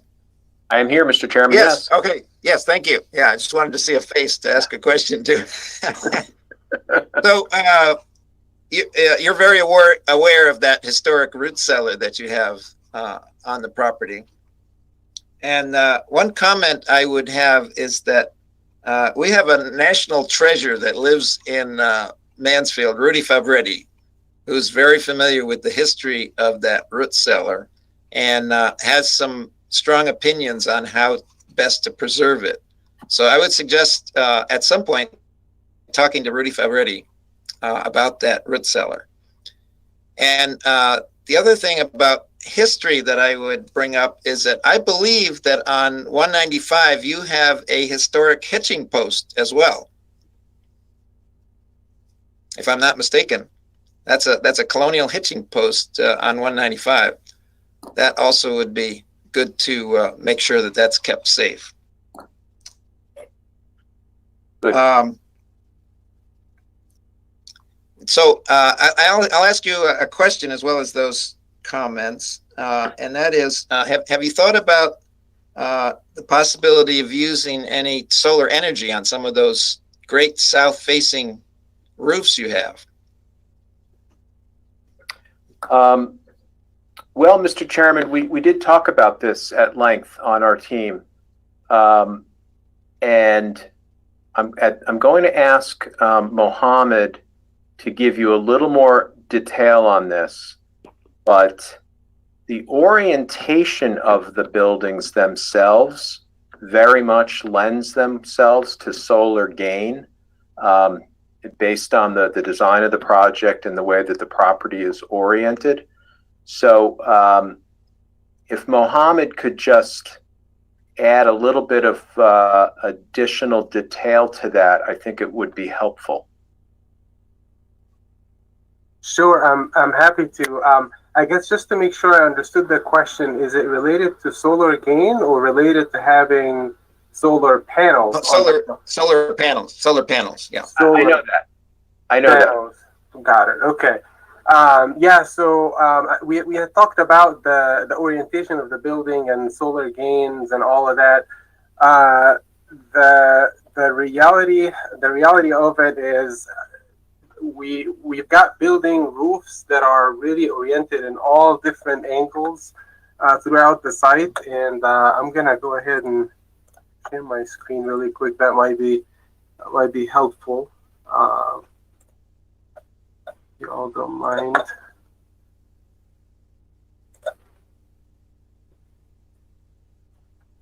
So as you can see on the model, in order for us to break the massing and to try to scale it down from a pedestrian standpoint, we've got roofs that are oriented in a lot of different angles. We don't necessarily have an expanse of a roof that would lend itself to solar panels, but it is something that we can definitely discuss in a little bit more detail with our team, and bring on board professionals to kind of give us some advice. Some projects, depending on the roof design and configurations, lend themselves to solar panels, and others become a little bit more of a challenge. But for the taller building, in this case here, given it's probably going to be above the tree line here, there might be some opportunities, and we would be happy to, investigate that a little bit more and get some professional advice in terms of feasibility for a project like ours. Okay. In terms of the solar gain, which is a little bit different, we kind of talked about the orientation and the fact that we've got a lot of smaller punched openings, and we're going to have blinds within the units. So we're kind of set up and configured in a way that would be effective and efficient from a solar gain standpoint in terms of keeping the building efficient and conserving energy.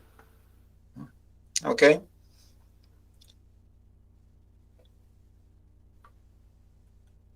Yes, Katie, then Ken, then Bino. All right, great. Okay. I've got a couple of questions about sustainability. Are you taking into account for the lights and the insulation to make sure that they are up to high standards? And also too, on the waste, you're going to have recycling bins. Are they going to be sorted so that the recyclables will be in one, trash will be in another? And yeah, I guess I should say the lights inside all these apartments and everything, are they going to be compatible for LEDs? Yes, I can start with the question about the sustainability. We are going to have efficient lighting throughout the project. We have talked about even light sensors in some areas and the amenities and the parking deck to be able to not let run continuously if it's not being used. We are going to be using Energy Star or energy efficient appliances. And certainly our values within the wall cavities and the roofs are going to be at a minimum meeting code, and when opportunities present themselves, even exceed. So absolutely, we're very sensitive to the sustainability aspect of the development, and we've talked as a team about different measures that we can take to improve the overall efficiency and conserve energy and water. On the trash, Jeff, do you want to take the question about the trash? Absolutely. Let me turn my camera on here. It's a little slow. So yes, there's separate trash and recycling enclosures and systems throughout, and then Ginny Walton will be giving us documents and supporting information on the process in town, and that will be followed. And I believe we talked in Building 1000, there'll be separate storage for inside the building for trash and recycling as separate streams.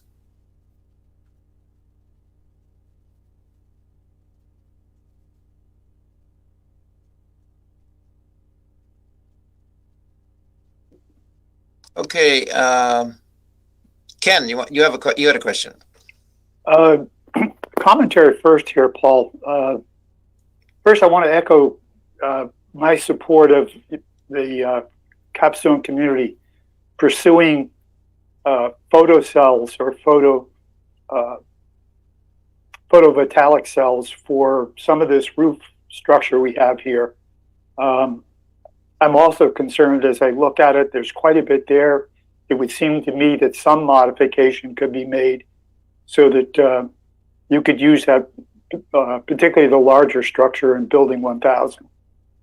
But I was also concerned about what I considered a somewhat dismissive notion about traffic.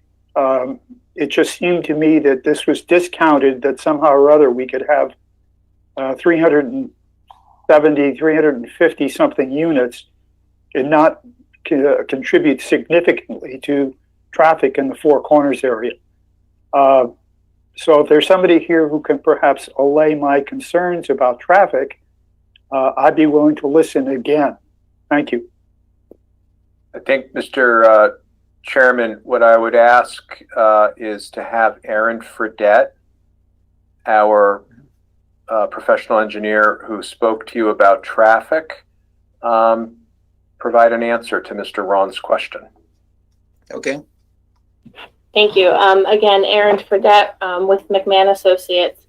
And so our analysis included two separate study area intersections. And the way we ended up looking at the distribution of trips, they really start to dissipate as soon as you get away from the project site driveway, which contains all of the project site trips. But based on our analysis, we estimated about 60% of the traffic, vehicular traffic going to and from the south, primarily to and from the university, but also other points south. And so half of that 60% would go down Discovery Drive, half would go down Stores Road.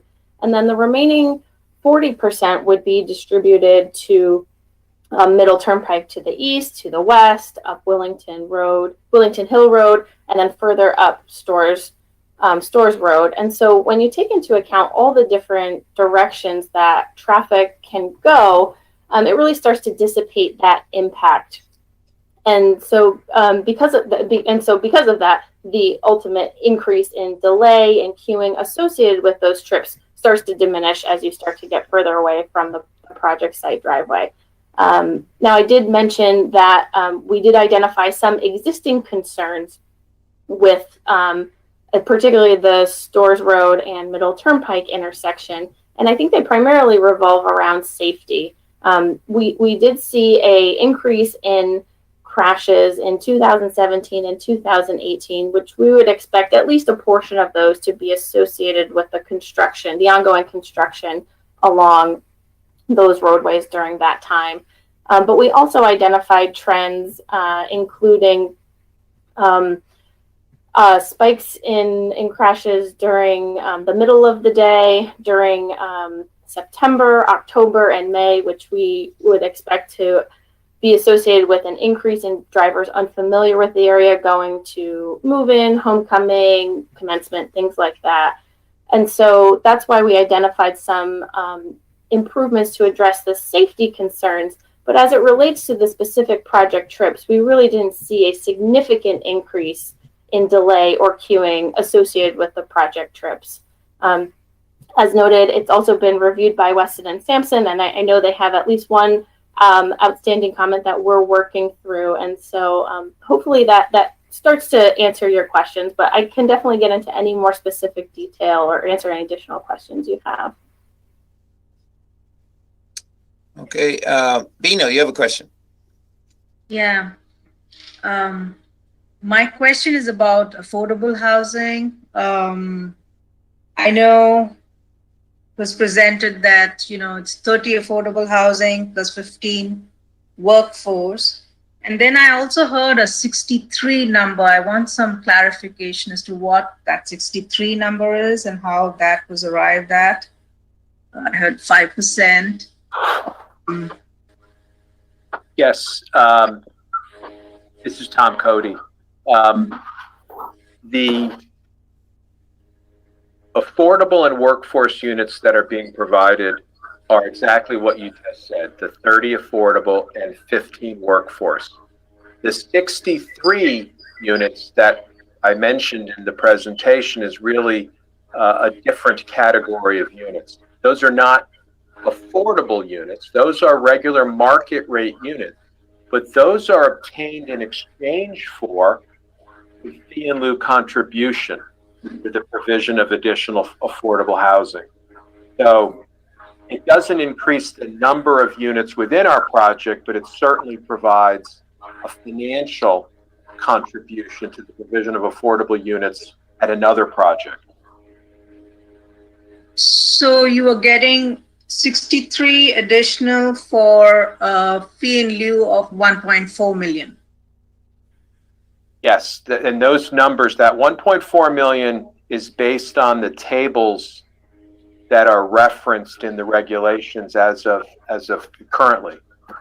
But yes, so the math is a 5% request times 12.8 acres, 63 units. So that's how the math is arrived at for the additional 63 units. And the calculation of the contribution is made by a formula that's contained in the zoning regulations.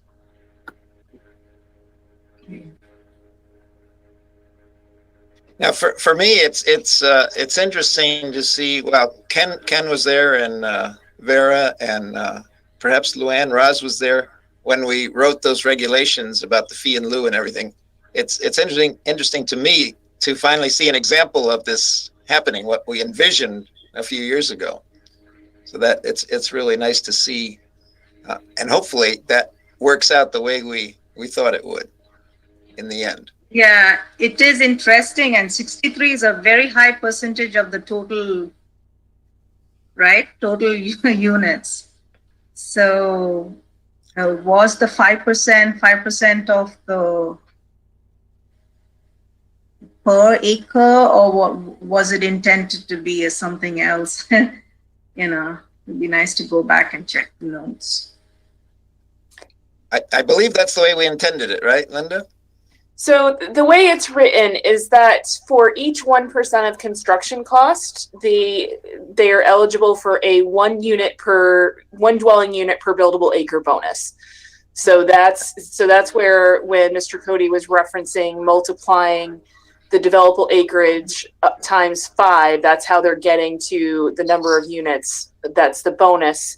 And you can get up to a 5 unit per acre bonus under this. So they're opting to provide 5% of construction cost as calculated pursuant to the regulations in order to obtain that 5 unit per acre bonus.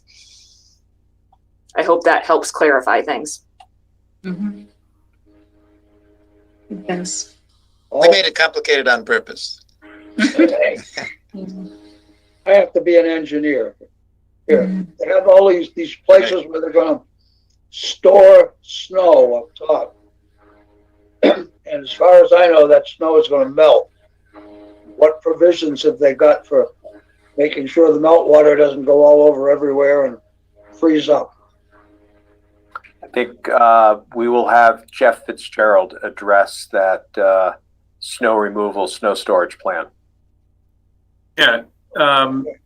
That's a great question. Snow melt really acts and behaves just like storm water as it's melting. So the site is graded with curb and gutter and inlets, deep sump catch basins that, as I mentioned, route the snow melt to hydrodynamic separators and then into the stormwater treatment train. So it's where we have the snow storage areas, it's landscaped, grassed areas. So as that snow is melting, much of it is seeping into the grassed areas, and only the heavy melt is running like stormwater into the gutter and into the drain system. Thank you.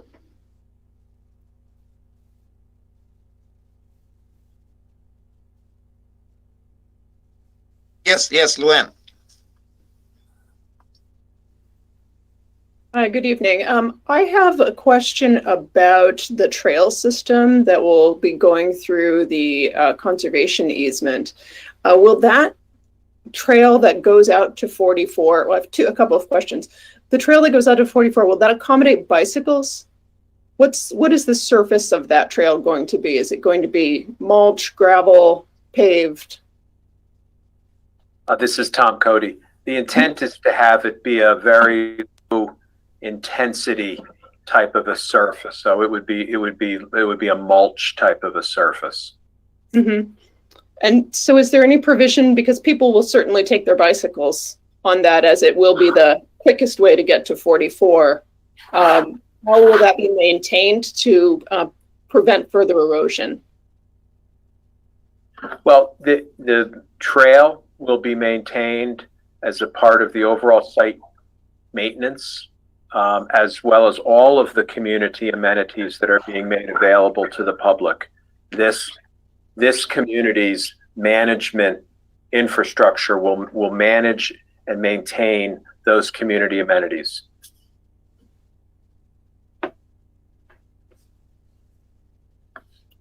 Now, I noticed that you would like to have an exception to not build the sidewalk on 195.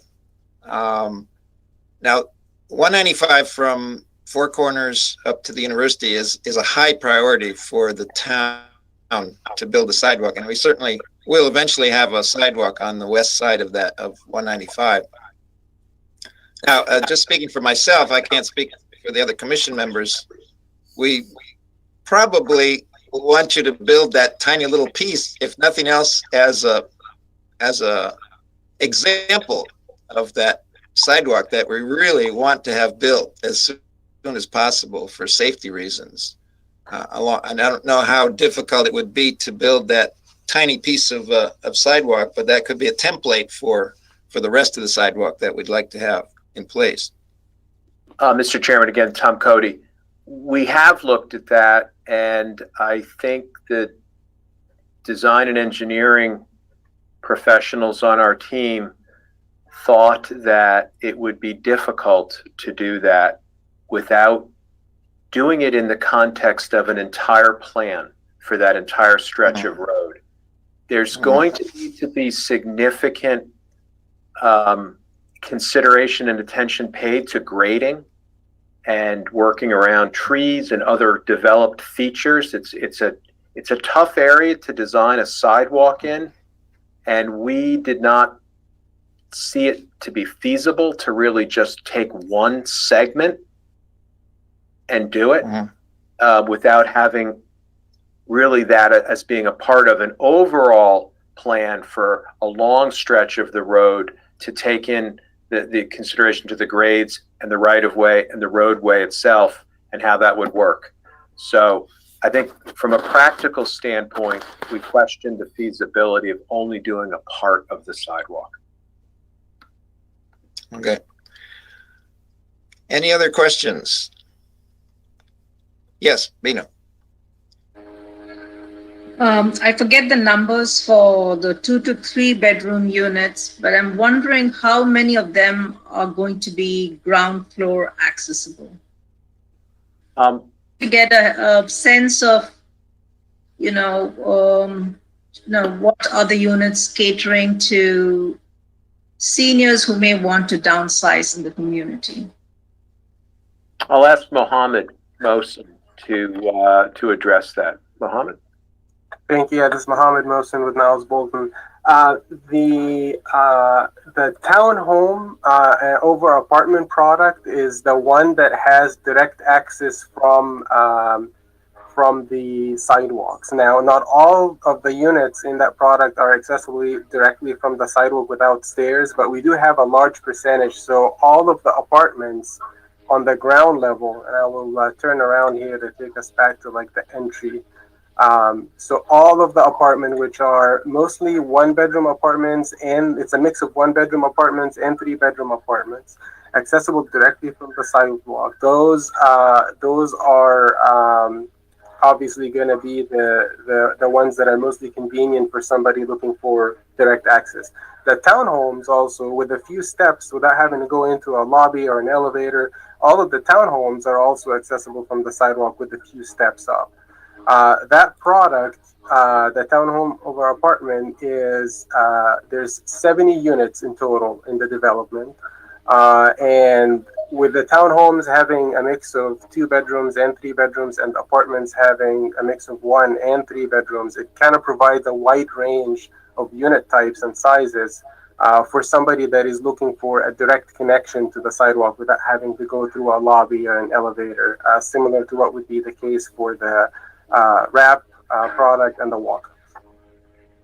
So if somebody who's wheelchair, or needs a wheelchair, would that person be able to access the 2 or 3 bedroom units?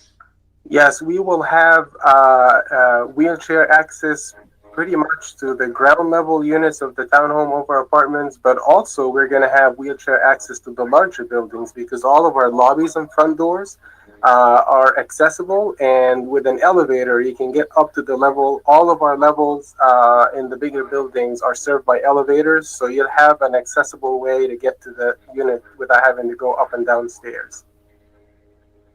I would say the only exception to that would be the townhome units that are sitting above the sidewalk, where you would need to take a flight of steps to get into the front door. But everything else is going to have wheelchair access, whether that be direct from sidewalk, as the case is with the apartments below the townhomes, or through a lobby and an elevator to take you to the level that you live in.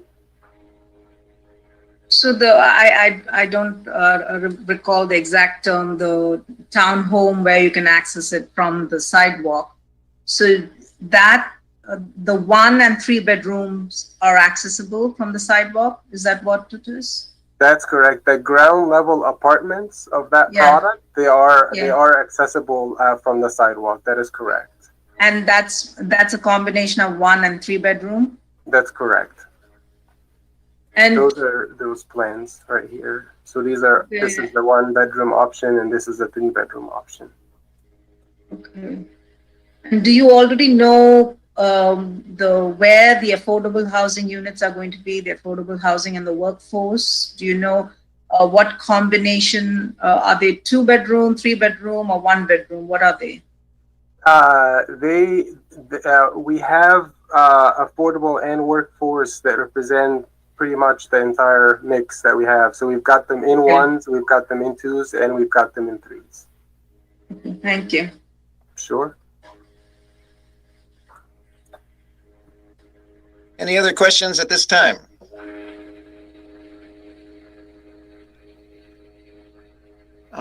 If not, the next one would be to Linda to provide a status update on the review being conducted. Good evening. This is Linda Painter again. And just before I start my update, I just wanted to share my screen and again put up the call-in number for anyone who is watching at home. The number is 1-872-240-3212 and access code 602-083-853. And I will leave that up to give folks a chance to call in. I will say that we do have some members of the public that are have already joined us in the meeting. So we'll get to them as soon as I give my brief update. So you do have a staff report from me that was included in your packet. And in that, you will see that there are several items the applicant does need to address, as well as several items which ultimately you as the commission will need to address. So those include various interpretation issues of the regulations. I believe Mr. Cody raised one earlier with regard to the building height and the exception for structured parking.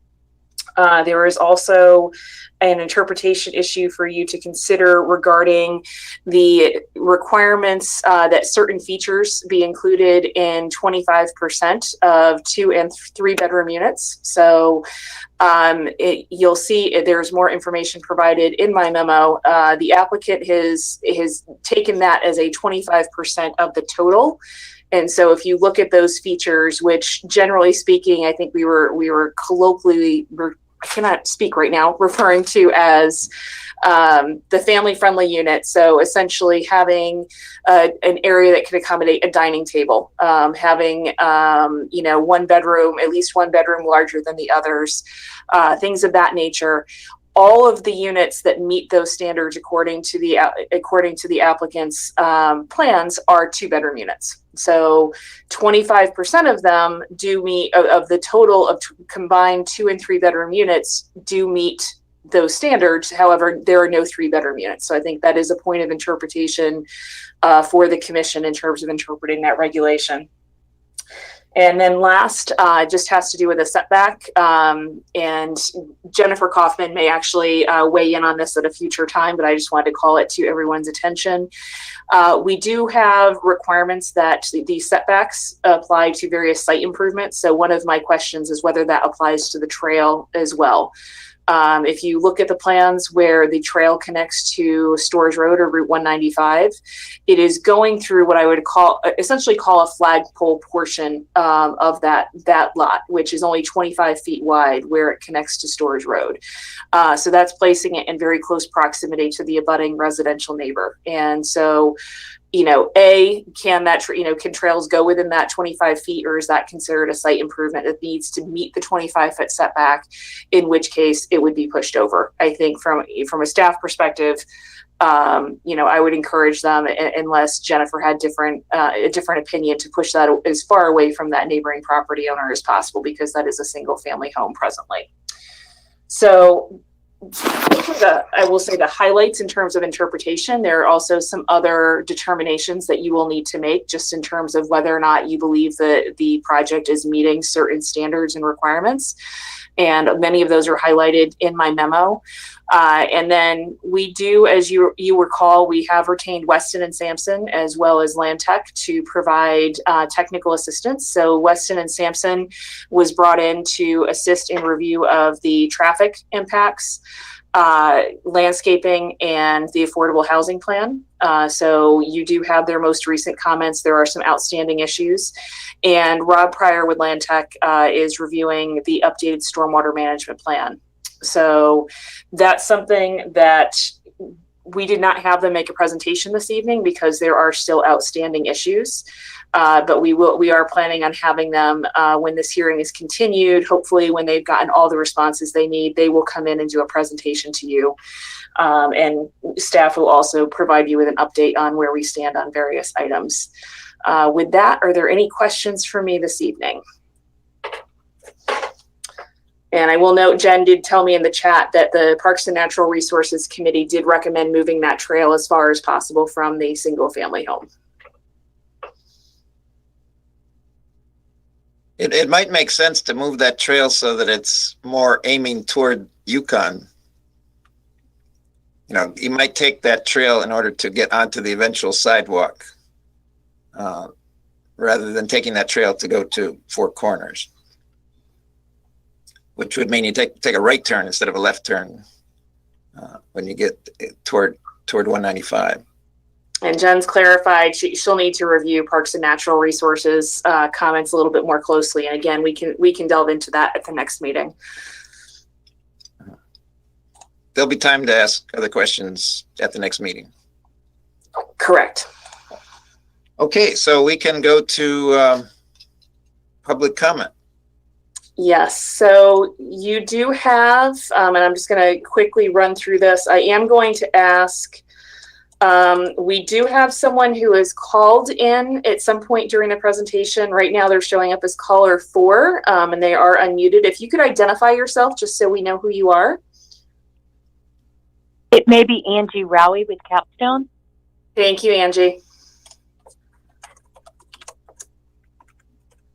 Okay. We also have someone who is identified only, well, now we have a new caller 5. If you just called in, can you identify yourself, please? Yes, my name's Toivo Kask. Thank you, Mr. Kask. All right, so we have Mr. Kask. We have someone who is identified only as D. I'm not sure who that may be. And again, they are unmuted. If you have logged into the meeting and you are logged in as D, capital D, can you please identify yourself?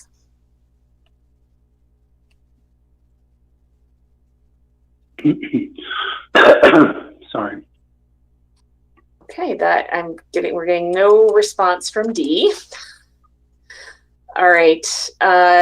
We also have Irene Sheehan and Meg Reich from the public. And then we have Scott Harley, Rich Roberts, and Rebecca Hall. Scott and Rebecca are with CDM Smith and representing the university, as is Richard Roberts. He is with Halloran and Sage. And I know they have prepared a presentation. For those of you who have the packet open on mansfield.civicweb.net, if you refresh your screen, the presentation submitted by CDM Smith should show up under communications now. That was emailed to me during the applicant's presentation. So, Mr. Chair, I think you have several members of the public, it looks like, that may be interested in providing comments. So I will defer to you in terms of the order. Okay, well, since UConn has a prepared presentation, why don't we take them first? Mr. Chairman,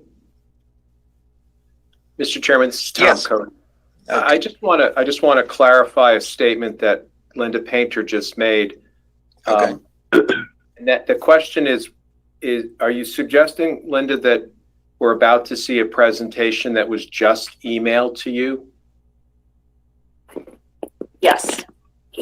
So it wasn't provided more than 24 hours before this hearing? It was not. I think the question then becomes whether or not that 24 hours applies to citizen testimony. It definitely applies to applicant and application materials. In terms of whether that 24 hours also applies to public comment, that I do not know. Thank you. Just wanted to be clear. Thank you. Yep.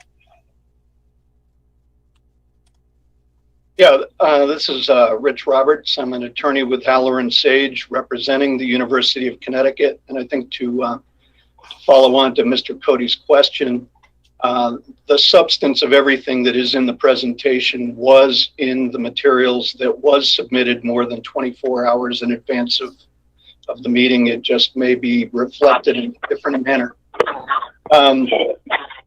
We have been working with UConn and CDM Smith to review the application materials and have identified a number of respects in which they fall short. Excuse me, whoever is not muted, mute yourself, including me.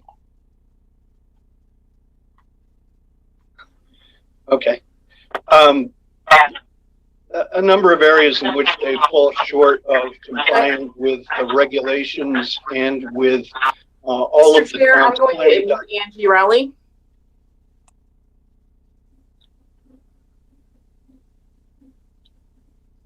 Or are you trying to, okay.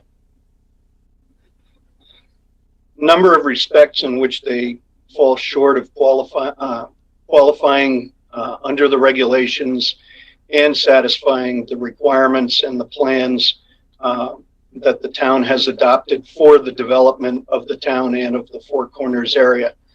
And Scott Harley from CDM Smith will be presenting the materials.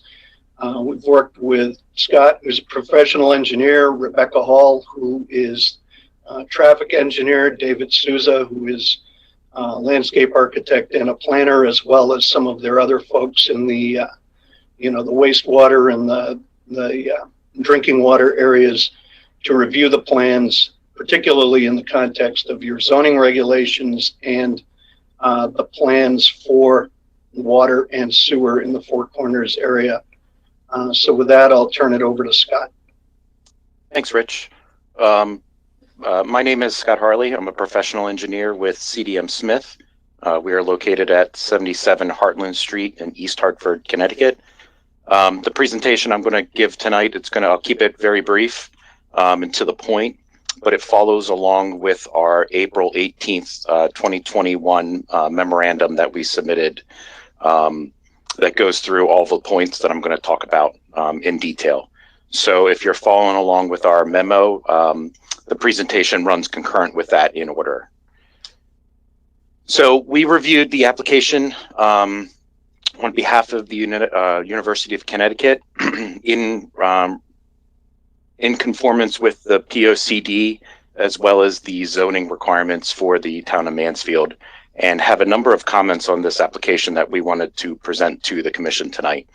The first comment is based on how the applicant is calculating their density calculations for the PB3 zone. As the applicant mentioned, they're proposing 358 developable units on site. The applicant does not actually correctly factor out land within the PB3 zone that is within the conservation easement. And I'll show you on the next slide, based on Article 10, Section B of the zoning regulations, any steep slopes, conservation easements, and inland wetlands need to be subtracted from the total land area to calculate the developable land area. When we do this calculation, we're coming up with a developable land area of 9.77 acres, which would reduce the base density from 192 DUs down to 147. And this calculation comes from figure 10.b-1, where it's quite clear that to calculate the developable land cover area, you take your total area, you subtract out wetlands, anything within a floodplain, conservation easement, as you can see that's highlighted in yellow, and steep slopes.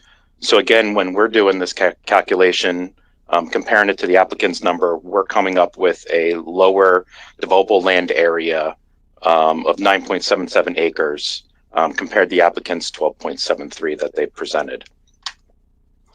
And looking at how we calculated this, we are subtracting out all of the areas shown in red from Lot 1 and Lot 2, which were considered the conservation easement.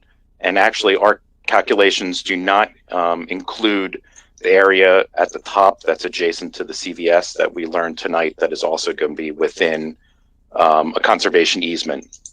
So the 9.77 acres of developable land should actually be decreased to account for the additional conservation easement that the applicant is proposing. Looking at the affordable housing density bonus, the applicant proposed 63 DUs for affordable housing, and that's based on Article 10-W.4, where it's 5 DUs per buildable acre. When we're looking at the density or the area of developable land that we calculated, we're only calculating 49 DUs compared to their 63. So looking at the total site, when we're looking at a developable area of 9.77 acres compared to what the applicant presented, we're looking at a total housing density calculation of 273 DUs rather than the applicant's 358. So significantly less units on site based on our calculations of developable land for this site. The applicant had mentioned about the building height maximum, taken right from Article 8.b.8.a.6. I'm sorry for the long reading, but it says verbatim based on structured parking that, and I'll read it. It's the second bullet point. To encourage the use of structured parking and reduce impervious cover in the planned business and institutional districts, the following number of structured parking stories incorporated within the base of the building shall not count towards the maximum building height. So the base of the building is below the first story as shown in the detail on top.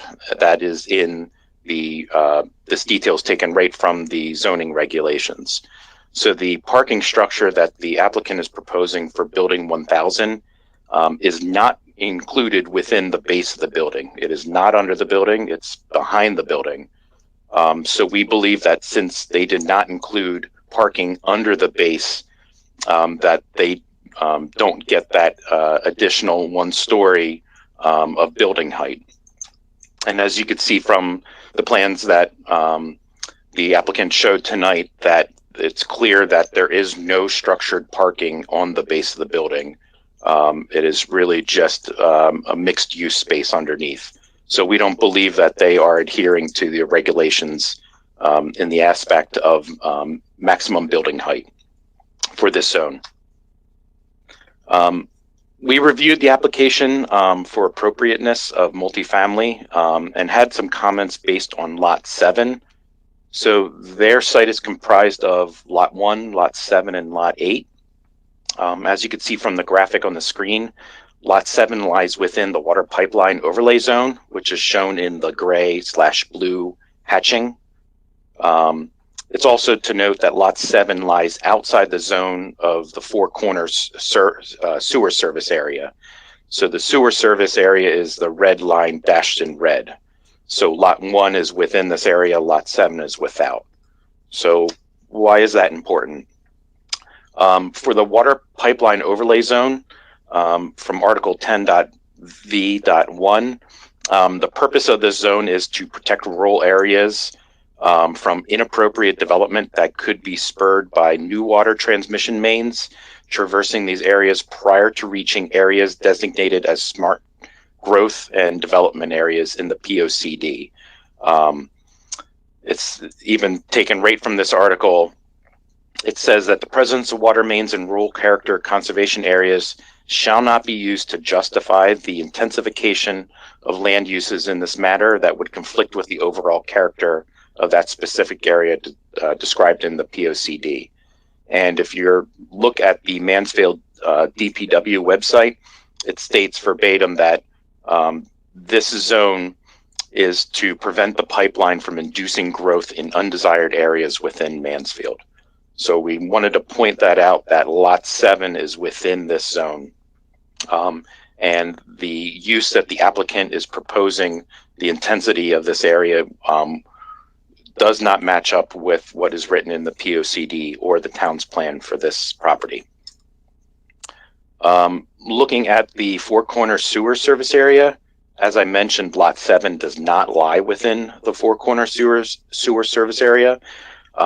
It is not included in the sewer district or in the 2016 environmental impact evaluation that was performed for the Four Corners sanitary sewer project. In that EIE, the town did not intend for Lot 7 to be intensely developed as in the same manner that Lot 1 is. So Lot 7 is completely separate and distinct from the character features of Lot 1. So it is our stance that a special permit for the intensity of the multifamily units proposed on Lot 7 should not be granted under this special exemption.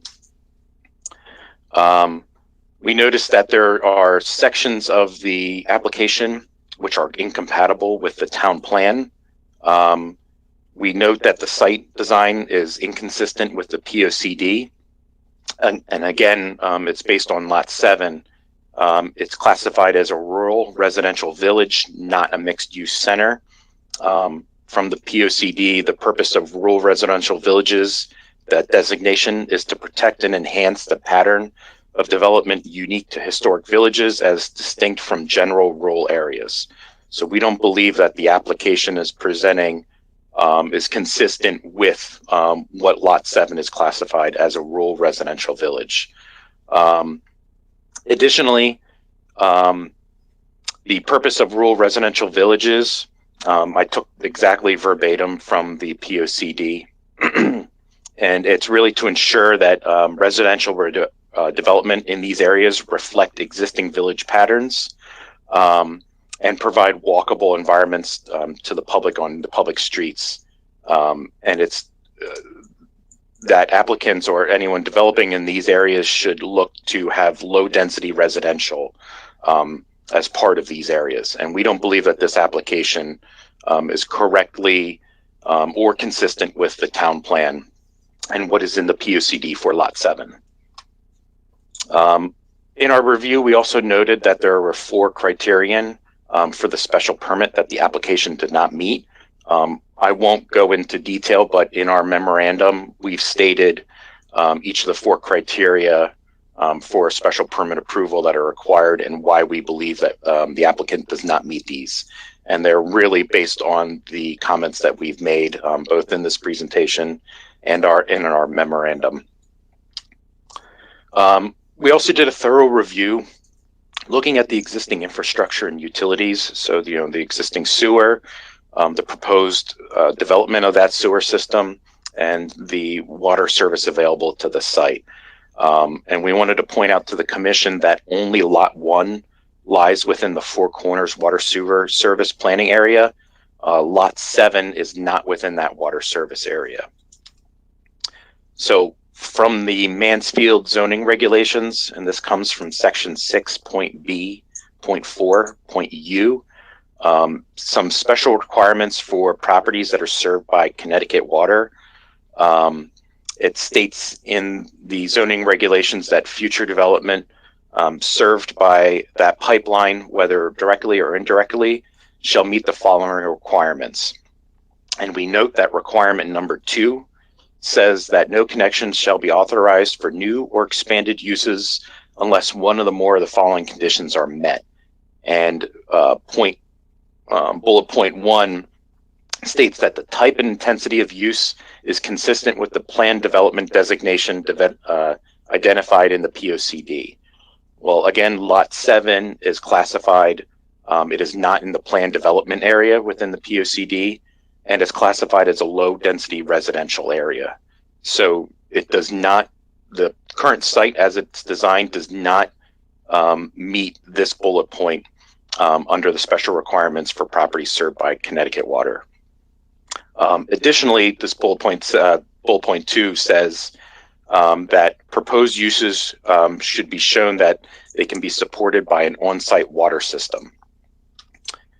So we looked through the application and noticed that in the water opinion letter, which was dated December 3rd of 2018, notes that the site supplies only 15,000 gallons per day based from site. When you're calculating the number of gallons per day, the Connecticut Department of Health requires that you use an average of 75 gallons per capita per day. When we run the calculation shown in table 3 of the number of dwelling units for 1, 2, and 3 bedroom units, we are coming up with a projected water demand of about 77,400 gallons per day for this site.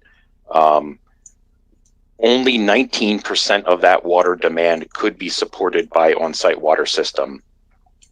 And we also note that an environmental assessment should really be included in this application to identify the potential impacts associated with withdrawal of groundwater from the site. As an applicant discussed tonight, they are projecting wastewater flows from this site to be about 55,000 gallons per day. As you could see, Lot 1 was within the Four Corners sewer service area, which is highlighted in beige. And you can see on our site, the Capstone site is highlighted in yellow. If the applicant is proposing 55,000 gallons per day of wastewater flow, this is going to account for roughly 30% of the total flow from the Four Corners district, which is based on the town's 2015 EIE for the Four Corners Service District. So you could see that the small site size is going to account for almost 30% of the total wastewater flows for the whole district. So that really just goes to our argument that the intensity for this site just does not match up with what the town plan is or what's written in the POCD, as well as now what is shown in the 2015 EIE that was performed for the Four Corners Sewer District.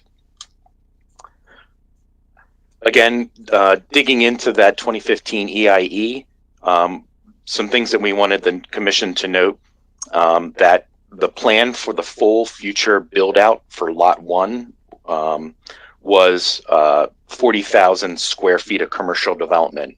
Now, this is what the EIE projected for that site.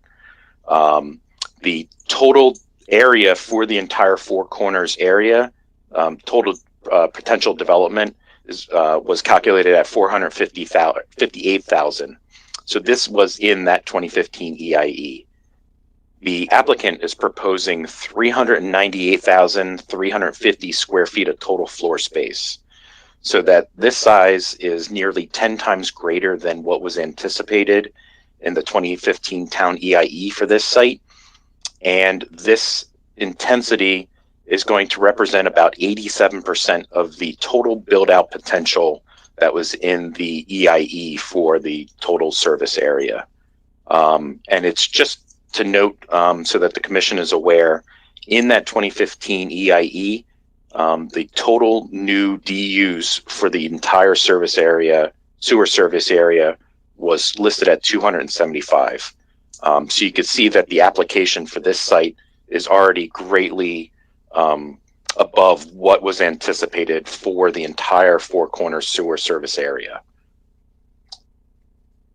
In addition to the regulations, we also reviewed the application as far as for traffic and parking and circulation, as well as we reviewed the traffic impact statement. And we had some comments through our review of the site plans. We noted that the site plans are currently deficient in providing accessible and continuous pedestrian pathways around the site. We noticed that the site design is inconsistent with the American with Disabilities Act. We noticed that there are sidewalks leading to the parking garage that have gradients of 9 to 10%, which exceed ADA minimum slopes of 5%. We noticed that the site lacks sidewalks along the entire western side of the site, which would require that pedestrians have to walk in vehicle travel paths to circulate around the western side of the site. And we also wanted to point out that the applicant is proposing to reconstruct portions of the existing shared use path that's within the public right-of-way along Route 44. So currently this shared use trail has a longitudinal slope between 4 and 5% and meets ADA guidelines. Because the applicant is proposing their access driveway to cut through this this trail, their current design is showing that the trail is going to be steepened to about 6 to 7%, which exceeds that maximum 5% running slope, and makes the trail no longer ADA compliant within a certain section of it. As we were reviewing the traffic impact study, we noted that there was a couple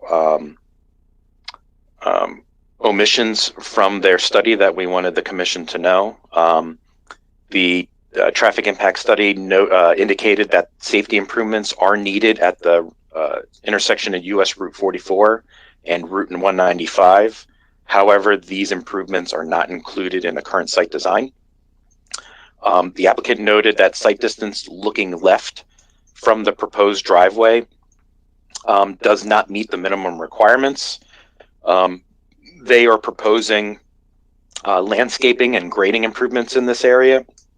However, they are required to get a sightline easement for those improvements to have the site distance meet minimum, and the easement has not been acquired yet. So we wanted the commission to be aware of that. The intersection of Route 195 and Route 320, which is Wellington Hill Road, should be included in the study area, which it was not. We note that queues of traffic backing up from the US Route 44 at 195 intersection extends through this intersection of 195 and 320. It is currently unknown if the applicant reviewed existing traffic signal plans for the 195 at 320 intersection to determine if coordination with the Route 44 at 195 intersection signal is required. It was not addressed in the traffic impact study.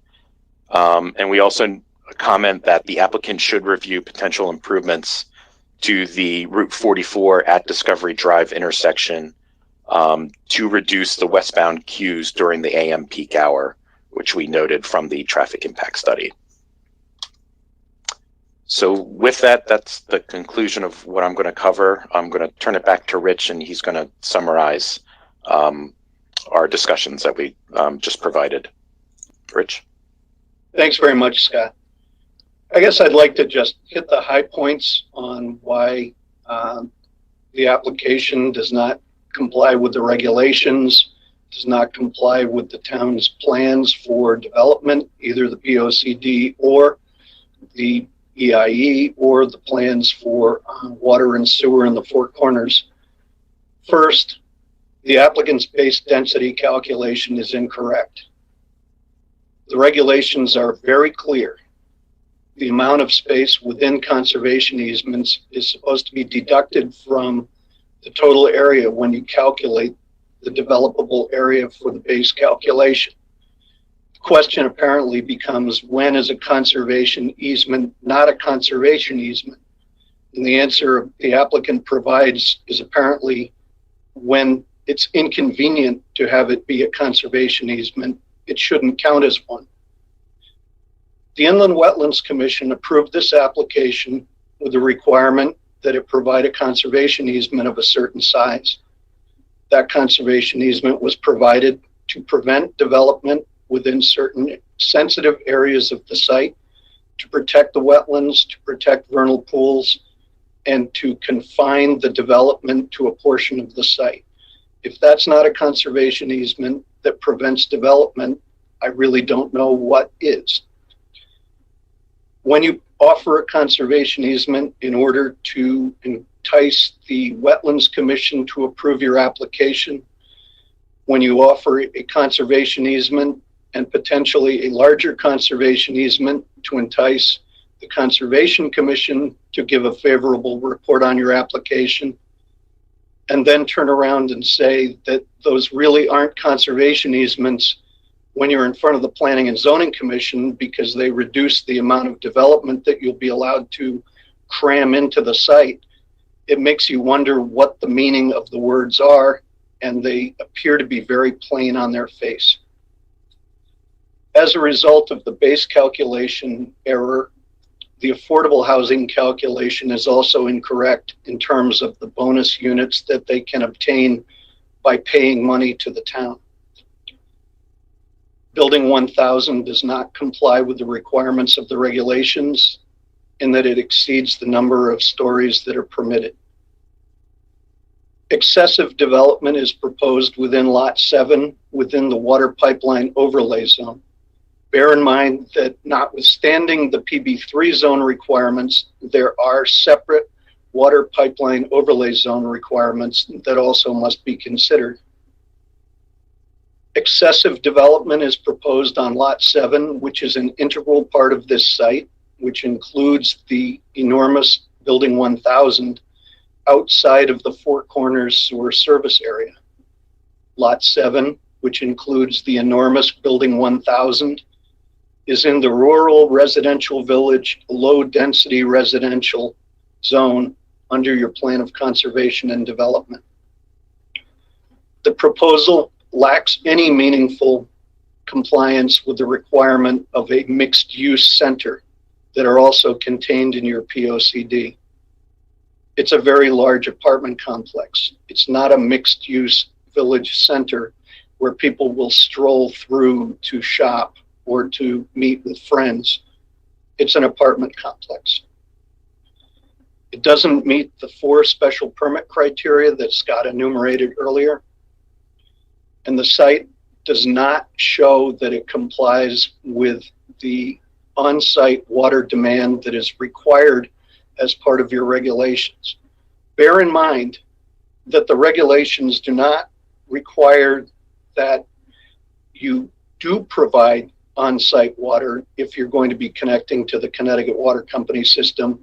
However, you must demonstrate that you are capable of providing on-site water to serve all of the needs of your project.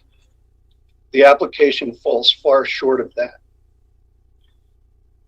Keeping in mind your planning for this area and the EIE that was submitted to the state in order to obtain the funding to build the sewers for the economic development in the Four Corners area, the amount of building on Lot 1 out toward Route 44 is 10 times greater than what was anticipated in that plan, and also represents nearly 90% of the entire build-out potential for the whole 500-acre sewer service area.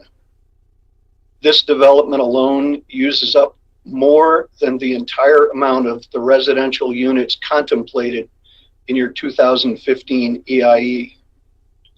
Keep that in mind when you're trying to decide whether the disproportionate use of water and sewer by this one single project will impair the town's ability to develop the Four Corners area in the manner that you had actually planned to do.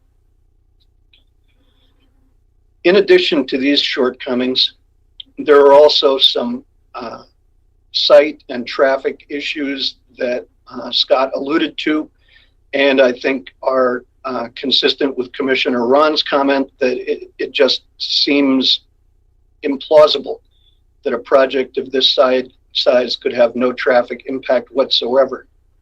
Weston and Sampson has indicated that additional study is needed. The easements for the site distances have not been acquired. The Willington Hill Road Route 320 intersection has not been studied, and significant work will need to be done at the 44 and 195 intersection that's not contemplated as part of this plan, and the Discovery Drive 44 intersection, we contend, has not been studied adequately. And so with that, I will stop. Thank you for your time.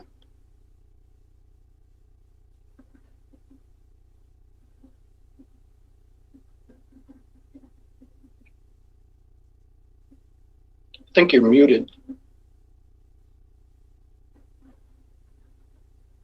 Paul, you're muted. Thank you for pointing that out. Thank you for that presentation. Are there any questions from the commission or staff for Mr. Roberts? If not, we can move on to the next public comment. Linda, why don't you just take whatever's next. Take whatever you got on your list. So Irene did let me know she's just listening. She's welcome to speak if she'd like, but she did chat with me to say she's just here to listen. Again, I do not know who D, capital D is on the web, so I can't speak to whether they would like to It's got to be Diana Taurasi, right? D is Diana Taurasi. I'm That's sure the only that's person it could be. We also, so the other folks that we have here are Meg Reich, so just going alphabetically. Meg, do you have any comments you would like to offer? No, I was just listening in. Thank you, Meg. And Toivo Kask, Mr. Kask, do you have any comments you would like to offer?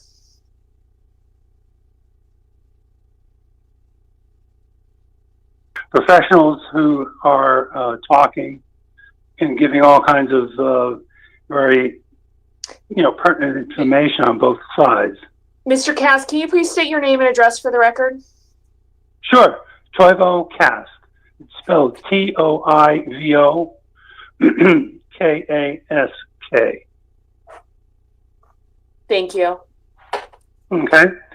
So, and as an architect, a retired architect, I've been through these hearings, fact finding, et cetera, over the years, many times, participated in these types of hearings in many different cities. My point, however, is that every one of these projects that come before planning and zoning in this town have absolutely abysmal architecture. This project, the design of the buildings, the design of Building 1000 is just absolutely horrendous. I'm not going to discuss all of the information that the folks just presented. I don't know all of that, but I can tell you that looking at the presentation, seeing the presentation over the last couple of months, when I got some information from the planning and zoning, I'm just shocked how absolutely horrendous this project is. This is a major project. Why shouldn't this have a major design, a beautiful design? This is just horrific. I just can't believe it. Thank you. Thank you. Just as a point of curiosity, Toivo, are you a fellow Finnish American? I'm Estonian. Oh, Estonian. Well, that's very close. Yeah, it is close, 50 miles away. Yeah. The two languages can understand each other. Yes, they can. Any questions? Any questions for Toivo? Okay, who's next on the list, Linda? Thank you. I believe. Thank you, Toivo. Just running Kiitos. through our attendees that we have. Okay, someone is.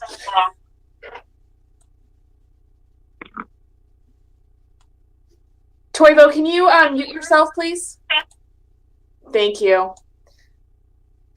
So running through, I think everyone else here, the only other name that I see is actually another applicant who I think was just watching this to get a sense of how the public hearings go. So if he would, I don't think he has any comments on this. So everyone else is either a staff member or a member of either the applicant team, the commission, or UConn. I don't know. There are a couple of additional representatives from the university. I don't know if they would like to speak separately from Mr. Roberts and Mr. Harley.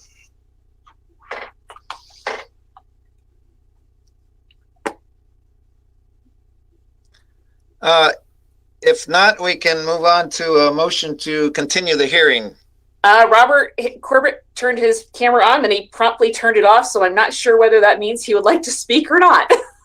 No. Would you like to speak? I would not. Thank you, though. Okay. We'll reserve our comments for the next meeting. Thank you, Paul. Okay. Thank you. Thank you, Robert.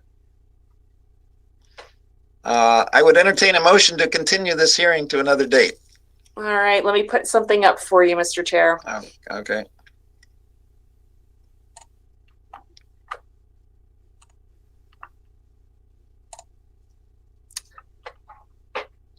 So again, this is Linda Painter. The motion that you have before you, in speaking with the applicant, they would prefer that this be continued to Monday, May 17th at 6:30. So 6:30 p.m. would be the recommended time. I will note that the executive order authorizing virtual meetings expires as of midnight tonight. And while I have been hearing for over a week now that it is going to be extended, I have not gotten that official word yet. So you'll see that the provision here does indicate that if we have returned to in-person meetings, the hearing would be held here in Town Hall. Otherwise, it will be held virtually, as we've been doing for the last year. That would be great to meet in person. Would someone like to put that forward?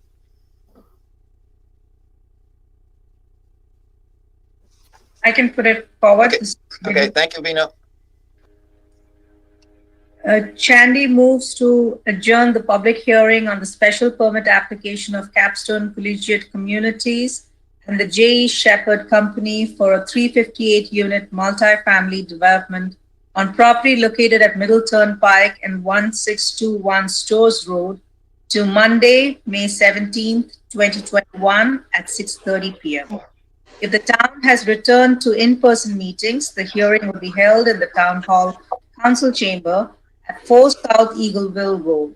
Otherwise, the hearing will be held virtually, and information on how to join the virtual meeting will be included on the meeting agenda.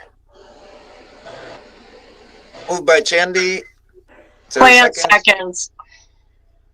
Second by Plant. Emmy, call the roll, please. Corsi. Aye. Aho. Aye. Chandy. Chandy, aye. Cooley. Aye. Fertoni. Aye. Hall. Aye. Plant. Aye. Ron. Aye. DeVivo. Aye. Okay, so the meeting is adjourned until May 17th, and it's closed for the evening at 9:45 p.m.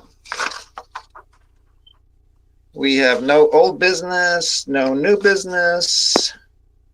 Linda, do you have an update on Desegregate Connecticut? I do not. Okay. Oh, do we have to do something about cannabis tonight? Well, I realize this is a late night. Unfortunately, just looking at the legislation that is out there presently, what I did want to do is kind of give the commission a brief update, most of which is actually on your agenda, to let you know that there is legislation being considered by the General Assembly, which would legalize cannabis the new law would become effective on July 1st, 2021.